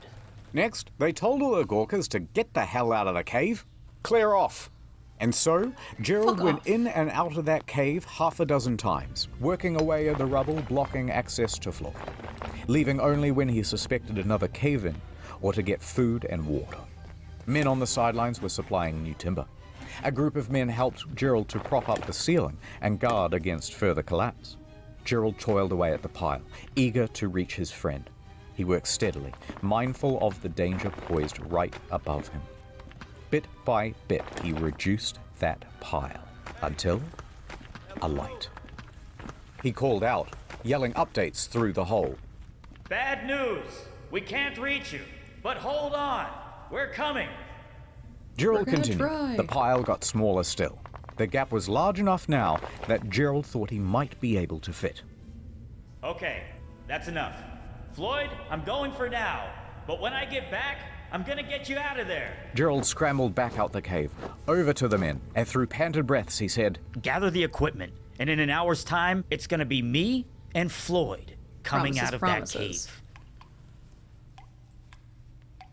That is more Gerald than an entered hour. Sand Cave for his final time. The walls had been reinforced, but mud and water was accumulating everywhere. He waded through it and pressed on past the danger of the sagging ceiling. With determination on his face and a grease gun clutched in his right hand, he scrambled towards Floyd. But before the final squeeze, he stopped. It was all gone. Another cave-in, even worse than the first. No. He thought about how he could have been on the other side of that rubble. His mind raced, weighing out what to do. He shouted, Floyd! As a not-so-subtle reminder of the danger he was in, a rock fell from the ceiling and cracked Gerald across the head. Oh. Luckily, just a small one. Okay. He felt around for blood and kept shouting. Floyd! He could definitely hear a voice, but it was faint. Gerald was scared that this was Floyd's last shot at rescue, and he threw himself against the pile camp songs and now, pulled it in the away dark, with finger and while he nail, waits for rescue. launching the debris behind him with force. Oh, that's Tearing not at the gonna pile like a man on fire. Dust cause any bellowed, further problems. rocks flew, and he kept shouting out for Floyd as he went. Floyd! Until finally, the cave had had enough. It let loose a large, jagged rock aimed straight at Gerald, striking him on his back. Gerald stumbled out of that cave, injured and defeated. Dead. Only after the cave-ins did they start to think about all of the things that they could have done. Wait, why didn't we rig a portable telephone line? Yes. That would have been incredibly simple here in 1925. Yeah, Burn why a have we cave been down. running in and out to deliver updates? Why didn't we give him an AM radio? He could have had something to listen to and receive messages of support from the public. Would the radio have gotten why don't we reception rig down up a tarpaulin so we could lift his torso up so he wouldn't be slowly dying of exposure? Oh God, why didn't we run a feeding tube? That's also a technology we have in 1925. All too late. Now what? The one route to get to Hindsight's Floyd 2020. is closed forever. That meant two options. Number one, capitulation. Surrender him to the cave. Or number two, dig down from directly above Floyd. Now, the prospect of digging from above seemed almost fanciful. At least, it did in the beginning. But luckily, they had some help. Owing to Miller's reporting, Floyd had become practically the most famous person in the country. The rescue had become a high priority for the governor of Kentucky. Lieutenant General Denhart enters the scene. It's a PR thing He's now. been updated on the situation, and following shortly behind him is a small army of miners and engineers. He declared to the despondent crowd, "Gentlemen, I am here on behalf of the governor. The purse strings of Kentucky are open.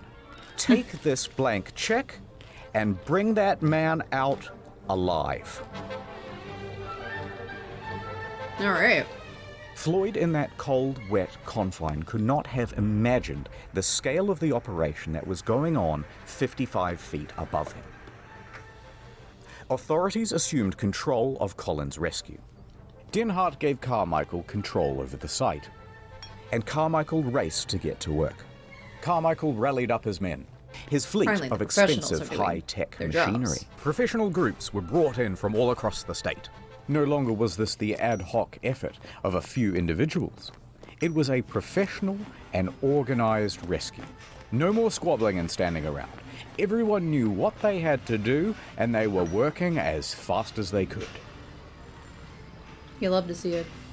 But just as hopes were rising, they were once again dashed against the rocks. Well, stop They with the had ro- all of this state-of-the-art machinery shipped in and assembled by the engineers and rearing to go. And it was all worthless. See, the problem is, the cave drew air into it. These diesel-powered engines pumped out enormous volumes of choking exhaust. Within a day's operation, the cave would be filled with carbon monoxide and Floyd would be dead from asphyxiation. I mean, that might be a... Just as quickly as solutions would arise, Easier. the cave would parry them away. It refused to let this man go. It This demands a useless machinery sacrifice. was now blocking the path to Floyd, which means they would have to spend the next couple of hours disassembling all of it and Oh my moving it away. Because they're about to dig a 55-foot pit the old-fashioned way, by hand. And some elbow grease. Carmichael's expertise was in quarries, but the principles transferred over to caving and digging holes. He did some quick back-of-the-envelope math. I've got 75 men, they can dig at 2 feet per hour, and we have to go 55 feet deep. That means we can get to those men in roughly 30 hours, give or take. Now, is it possible that Floyd could survive for another 30 hours? Absolutely. Let's go. Four right. men started at great Optimism. pace. The soil was soft and easy to dig. But as they got deeper, it became more difficult. Well, yeah. The deeper the shaft, the narrower it became. That too, I Soon, suppose. instead of 4 men, they could only fit 2. Carmichael understood well that this was a race against time, so it was important that these 2 men were working at full capacity.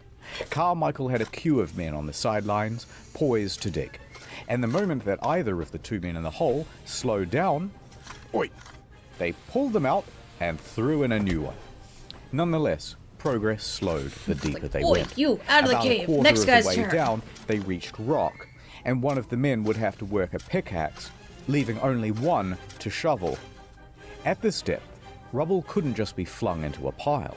They had to start loading it into buckets, which would have to be pulled to the surface on ropes. Then men outside were ready with wheelbarrows to cart that downfield. Time passed. Hours passed. Night went to day. The day was hot. This was yet another problem, because it's early February, there's tons of ice still in the ground, and its exposure to the midday sun was causing it to become unstable, and the ground was becoming sodden as a result. Progress slowed once again, just half a foot per hour. There was little for Colin's friends and family to do, but watch the clock and pray. Interestingly, though, there were a lot of people on the sidelines. Floyd wouldn't have believed the scene above him. Practically everything but a Ferris Spectacle. wheel. Food stalls were set up to cash in on the crowds. Families and church groups picnicked in the fields. Despite prohibition, moonshiners showed up to sell jugs with all of those X's written on them. There was even a bloody juggler. I won't stop juggling till he's free. And Old Man Lee was there, walking around, shaking his jar, and soliciting donations. But where were Homer and Burden and Miller during all of this? Okay, let's back up a bit. People did not properly understand exactly how Curse with a Floyd kernel was in my trapped, teeth now. and the news didn't help much either. So the obvious question started to arise. Why hasn't he been rescued yet? Just clear they're some all gravel or pull a incompetent. rope. How is this so hard? Motive was attributed. I heard they didn't even want to have him rescued at all. I heard that they're doing all of this for publicity. Yeah, it's And PR Lee's stunt. activity of soliciting donations, remember from before, further inflamed rumours. I bet Floyd isn't even trapped in there. These were all real rumours, and they got worse. You know what? I've heard he comes out at night, and then he just goes back in the morning. It's a good Other thing the rumours internet didn't included- exist then. I heard that after Floyd went into the cave, someone murdered him. Others said, I think they're withholding food and water from him so he dies. This whole thing is a fraud. Bunch of as time went on, conspiracy it was harder and harder fearmongers. to ignore the hoax claims. Then, people started to form righteous mobs, claiming the whole thing was a fraud, and they started to get nasty. In fact, 2 people even went to the telegraph office and pretended to be Floyd sending telegrams to his mother, who, by the way, died several years ago. Here's what Wow. it said. Quote, "Please contradict statements that I am buried alive in Sand Cave. Stop. People Tell mother suck. I am all right. Stop. Am coming home. Stop. Floyd Collins." Naturally, the Man, AP people just published suck these to the telegrams ages. unquestioningly, and now word is out to the press that he isn't actually in the cave after all. That's gonna That turn made the public tide. authorities look foolish, and it could not go on. So, a hasty court-martial was arranged, and Homer, Miller, and Gerald were summoned. They hold one session on Monday and another on Tuesday. Lee and everyone else is cleared of charges, a retraction is written, and things carry on. Collins wasn't faking it even. The men at the dig were busy as ever. They set up pumps to mitigate the water in the shaft. Men continued working in shifts and carrying away the earth. Here they are with strips of lumber to shore up the walls. They were just short of halfway, and their rate of clearing material had slowed to a mere 4 inches per hour. Shit. It was at that point Carmichael went, "Yeah, okay, sod the cavers. Try the dynamite." But it hardly made a dent, and it risked causing the shaft to collapse. Okay, we're back on the blow it up plan. Despite all of these challenges, there was an optimism in the air. Well, yeah, we're blowing Because things up everyone now. was keen for their turn to dig. And because they had one more thing to latch onto. More He is explosives? probably still alive. Oh, yeah. Now, how do they know that? Okay, so remember that light bulb around Floyd's neck? Yep. Well, it's powered by a simple copper wire. Bare copper wire is subject to very minute fluctuations in resistance. So, an engineer rigs up a radio amplifier to this wire to read the current and see those small fluctuations. Must smarty pants. Brilliant. There they were. About 20 per minute. The rate of steady breathing. As his chest expands and contracts, they can read it from this device. That's awesome, actually. And so, they kept going. Gotta love science. And going. And going. Kept going and going. And 30 going. hours was the original estimate. Now 144 hours had come and gone, and they were only at 44 feet. Holy shit. Then, rain fell. Well, Rain that that can't mixed be with great. dirt to make mud, much of which then froze to make ice. Oh, good. Ice which expanded and damaged the integrity of the shaft walls. Oh, good. Slowing down with every hour, they continued. Many more hours passed, and they were getting close. But it was now 15 days since Floyd was first stuck in that Holy cave, hell. and people had mostly lost hope. That excitement in the newspapers Dehydration. was tempering down. Visitors began clearing out from Cave City. Many still held on to hope, but their final lifeline, that light bulb, had burnt out. And Oh, it wasn't no. possible to do any more readings on the radio amplifier without it. They're No so one knew close, though. if Floyd was still alive. Closure, guys. At least find out. Another 51 hours would pass before, finally, they reached the 60-foot depth. I'm in. Chisel. A chisel is handed down.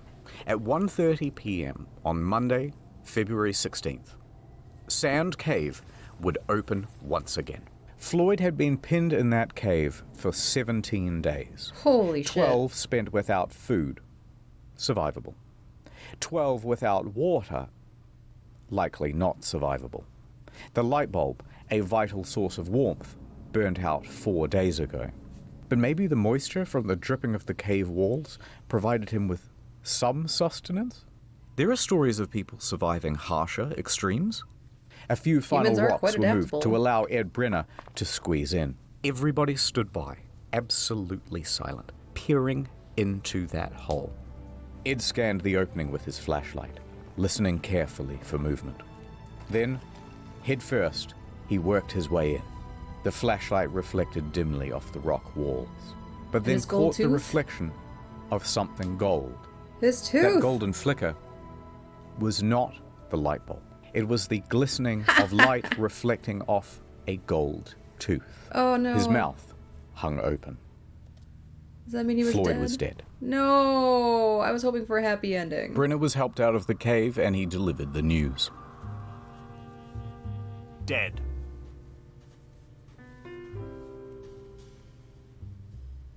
A coroner would later state that Floyd succumbed to exposure, and that they had missed him by just 3 days, about the same time that the light bulb had gone out. When the light bulb went out, so too did his one source of warmth.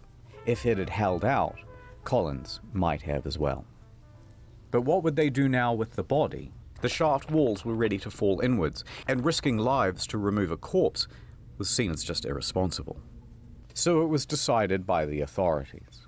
Floyd will stay in that cave. And it will actually be his tomb. This is why you don't go spelunking. Now, this did not sit well with the family, but what could they do? The next day, they planned the funeral. The town emptied of people, and the shaft, with Floyd at the bottom, was filled back in. But that's not quite the end of the story. But if you hung on for this long, keep holding on, because things are going to continue to get interesting. But first, let me do a wrap-up of where everyone is and all that stuff. Context. The Collins family already had financial hardship. Lee Collins wasn't able to raise much money from the donations. After the crowds cleared, he was seen searching the site, scanning for empty bottles that he could resell. But the owner of the land, B. Doyle, and supposed friend of Floyd, was wholly unsympathetic. He put up a sign that said, "Floyd's dead body, right this way." Wow. Come on now. What a Take heartless look. piece of Only shit. 50 cents a gander. It's 100 years later, B's dead. Let's call it even. Also, remember those claims of Kentucky being an open purse? Well, the state reneged on the deal. They refused to pay many of the rescuers, and most of them went home without the promised pay, many having sacrificed a week's worth of wages from missing their regular work. Some of them did make some money out of the situation, though. They signed on to a type of touring theatre called vaudeville. They roamed the country, telling their personal stories of their attempted rescue. Miller received the best offer out of anyone, however. How about 50 grand to do the Chautauqua lecture circuit? It'll be worth nearly $1 million in 2023 money. It's basically the declined. 19th century TED Talks. He stayed loyal to the Louisville Courier, continuing his work there for several more years. What a loyal bit of a worker. perk, he won the 1926 Pulitzer Prize for his reporting on Floyd Collins. Okay, so back to the brother, Homer. He needed money and he agreed to do that vaudeville circuit. He stood on stage and shared with the crowd stories about growing up with his brother, Floyd, and detailing out the tragedy. But Homer made it known why he was up here on stage trying to get money. He had a mission. I kept thinking of Floyd lying in the muck, where he had suffered beyond our power to imagine. I would never have peace of mind if he remained there. He wanted the money to dig Floyd up and get him out of that cave. A couple of months later, he had it. Alright, so back to Floyd. April 17th, 1925. Homer and a team of excavators. They began to dig. Within a week, they had arrived at Floyd. But instead of coming down the same passage near Floyd's head, they approached from the other side where his foot was. It allowed them to remove the rock that trapped him in place. They lifted him up from his tomb and laid him down on the fresh air above. A couple of days later, Floyd was given an honored place at the family cemetery, next to his mother. A stalagmite was taken from Sand Cave, carved with his name, and used as a headstone. And That's actually there kinda cool. he lay. No, that's not actually where it ends. Oh. Okay, this is where it gets weird. 2 years later, 1927, The Collins family's finances hadn't much improved. A dentist, Harry B. Thomas, walked up to the property and made Lee an offer. Sell this property to me, and I will give you $10,000. Now, Homer begged him not to, because at the time, the government was starting to buy up tons of land in the area and turn it into national parks. They had to pay at a very competitive rate. But Lee was becoming a bit old and senile by this point, and frankly, it's doubtful that he cared about Homer or Floyd or anyone else for that matter. It's 100 years later, he's dead now, let's call it even. So, the point is, in this land sale with Thomas, Lee agreed to a very odd clause. And that clause said, everything on that property belongs to Thomas. And should he wish, for example, to exhume a dead body and re-embalm it and put it on display in something really tacky like a glass coffin inside a cave, maybe, then that would be his prerogative. Lee signed yes. And Thomas did exactly that. Doyle made Floyd's corpse a tourist attraction. That's right. That makes me... 2 bits of gander. Come and wonder at the incredible dead man who died in a cave. But to add insult to injury, it worked. Visitors returned to Sand Cave so to morbid. gawk morbidly at Yeah, Floyd. morbid. Within a few months, Thomas had turned Lee's failing farm into a successful business. The Collins family, naturally, would is loosely call appalled that by a the business. situation, and they immediately object. They try a number of times to get Floyd returned to them, including through the legal system. But somehow, incredibly, the judge ruled in Thomas's favor. And so, there he Corruption lay all for the the next way. 2 years. Jesus. The cave was not done with Floyd. Now what? Until someone hatched a plan. 2 years later, it's midnight, outside Sand Cave. Footsteps can be heard rustling through the brush. Now, we don't know who these 2 men are, but we know why they are here. To rob a grave. They sneak inside and clamber over the rocks in the darkness. Reaching Floyd's casket, they undo the latch and throw open the lid. There is his shriveled body. They throw him in a gunny sack, and they race off into the night. For 800 yards they carry dear Floyd, like a couple of sweaty Santas about to deliver a really terrible Christmas present. Yeah, that would be a terrible Panting, out Christmas of breath, present. knowing that they're going to get caught any minute, they reach the Kentucky Green River hillside. There's no time. With a 1, 2, 3, they launch his body towards the river, and Floyd goes sailing into the air, up, up, into the starlit beyond, and landing in a bush. Oh, God. The 2 men flee from the scene. Wow. Now, the next morning, Didn't even Thomas try. notices that the body of Floyd is somewhat missing, and he contacts the authorities. The police come, they dust the casket for fingerprints, and bloodhounds are given Floyd's scent and let loose into the hillside. A few hours later, they manage to find him, splayed out in a big shrub down by the river. But this time, with a leg missing, that same one that was trapped under the rock. So, despite his protests, it had been amputated. Neither the leg nor the culprits were ever found. And while it would be nice to think that this was some well-intentioned duo that did this out of the kindness of their hearts to free Floyd, it's much more likely that it was an act of vandalism because Floyd was simply too much of a hot tourist attraction. The following day, Floyd was cast back into the cave, back into his box, and it was covered by a metal lid, surrounded by a metal chain, and locked with a padlock. He He's like was a vampire now. more trapped than he had ever been. Jesus. This cave had spun fate once again to make sure that its victim would never leave. And so, time passed. Floyd's body would continue to decay. Of course. The rot from his body would eventually rot the casket too. Good. And every decade or so, it would need to be replaced. Oh, good. A few years later, he was no longer on Wore display. up 4 caskets. But even then, he remained in that box for many more years. By 1989, Floyd's Cave was purchased by Mammoth Cave National Park, and it was closed to the public. There would be no more visitors. The entrance itself to Floyd's Cave was closed with a steel gate and bolted, then welded shut. But the Collins family never gave up objecting to Collins' body being left in the cave.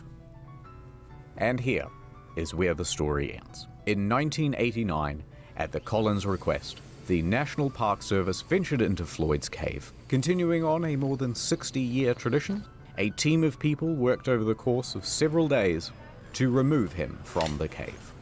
They took him out, left the cave, locked it behind them, and laid Floyd to rest at the Mammoth Cave Baptist Church Cemetery. Not the Sand Cave Cemetery. After 64 years in Sand Cave, he is now finally at peace. We the hope. End. We assume he's at peace. Thank you to Wendigoon as Floyd. If you don't let me out, I'm going to hire a gang of hitmen to come to your house and kill your family. Samito as Homer. The BTS meal McDonald's bag that has I'm McDonald's hungry. and BTS. Shut the fuck up and eat some BTS, bro. Ordinary Things as Miller. I'm enthusiastic, but would ultimately duck out the back exit. Rusty Cage as Gerald. Oh, well, hello there. Haven't seen y'all in a while. Welcome to my new home. And many kudos as Burden. Hey, buddy. You right down there? I can. A little sleepy? I can, yeah. We get you a coffee? Little cup of Joe? Little cup of Joseph? A cup of Joseph from a little sleepy guy? And do not forget, World of Tanks, down. World of Tanks. Ah, no. None of this would have. Oh yeah, we'll just skip past the World of Tanks ad. Wow, I actually, that time went by sooner than I thought. Like, I don't know, just... This is why I don't want to ever go spelunking, though. Because, like, I love the game Spelunky. Like, it's a fun, fictional game. But, like, I have read that creepypasta about, like, Ted the Caver or something. And, like, it's based off loosely, like, a real cave spelunking. Because there are pictures and stuff from it. But it's not nearly as exciting as the fictional thing that came out before it was. But, I just like, I don't feel claustrophobic, but I feel like actually being in a cave would make me. Yeah, you read Ted the Caver even before that. You never wanted to go deep into caves. Yeah, well, like that, and then especially like scuba diving. So like the I've already forgotten the name of that fucking ship. What was it called? Cassiopeia? No. Casanova? No. Concordia. That's the one. I knew it started with a C. The Concordia. And, like, hearing about the deep sea divers going in and, like, looting, like, realistically, if I didn't have these kind of fears and stuff, I'd probably be a looter like that, too, but, and maybe, like, only go to the first class cabins and, like, anything elsewhere, like, you know, I'd like to think that I would try to find, like, hey, I got your stuff back for you. But, fuck the rich. Eat the rich. I don't know. But, like, so scuba diving, and then, like, the deep sea cave diving, where it's both spelunking and scuba diving, is, like, top of my hell fucking no list of things I ever want to do. Including skydiving. You will never see me jump out of a plane. Partly because my back is fucked. Partly because I have a huge fear of heights. And partly because that I'm not an adrenaline junkie. Like, I did roller coasters. That was fine. Had no problem with those.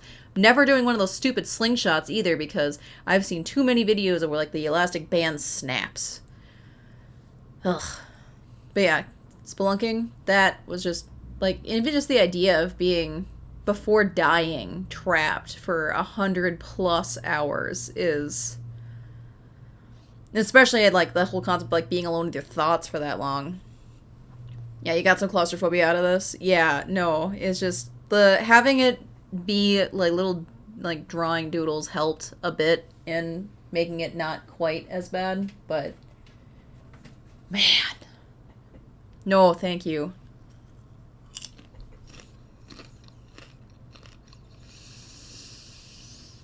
Alright, well, I don't know.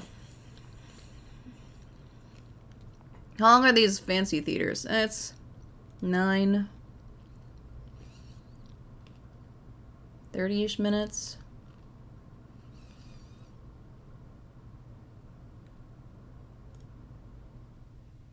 Exploring the world of fancy things.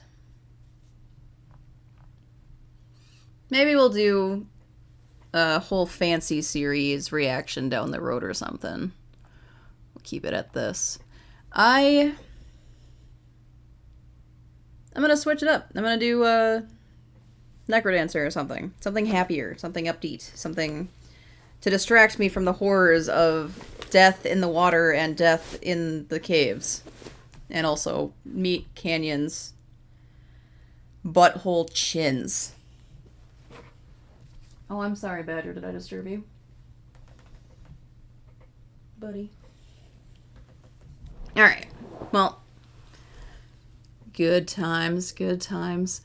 For the sake of my uploading to YouTube, because I'm trying to do more of that and I'm not a video editor, what I am going to do though is make this just, we're just going to wrap this up as the reaction video, and then I'm going to re-stop the stream, start up again, but this time for the gaming. So I will be right back, and if you're watching now or if you're watching later, feel free to look for the next video. And we'll do like the daily challenge and something a little bit more upbeat. Yeah, I'll be right back.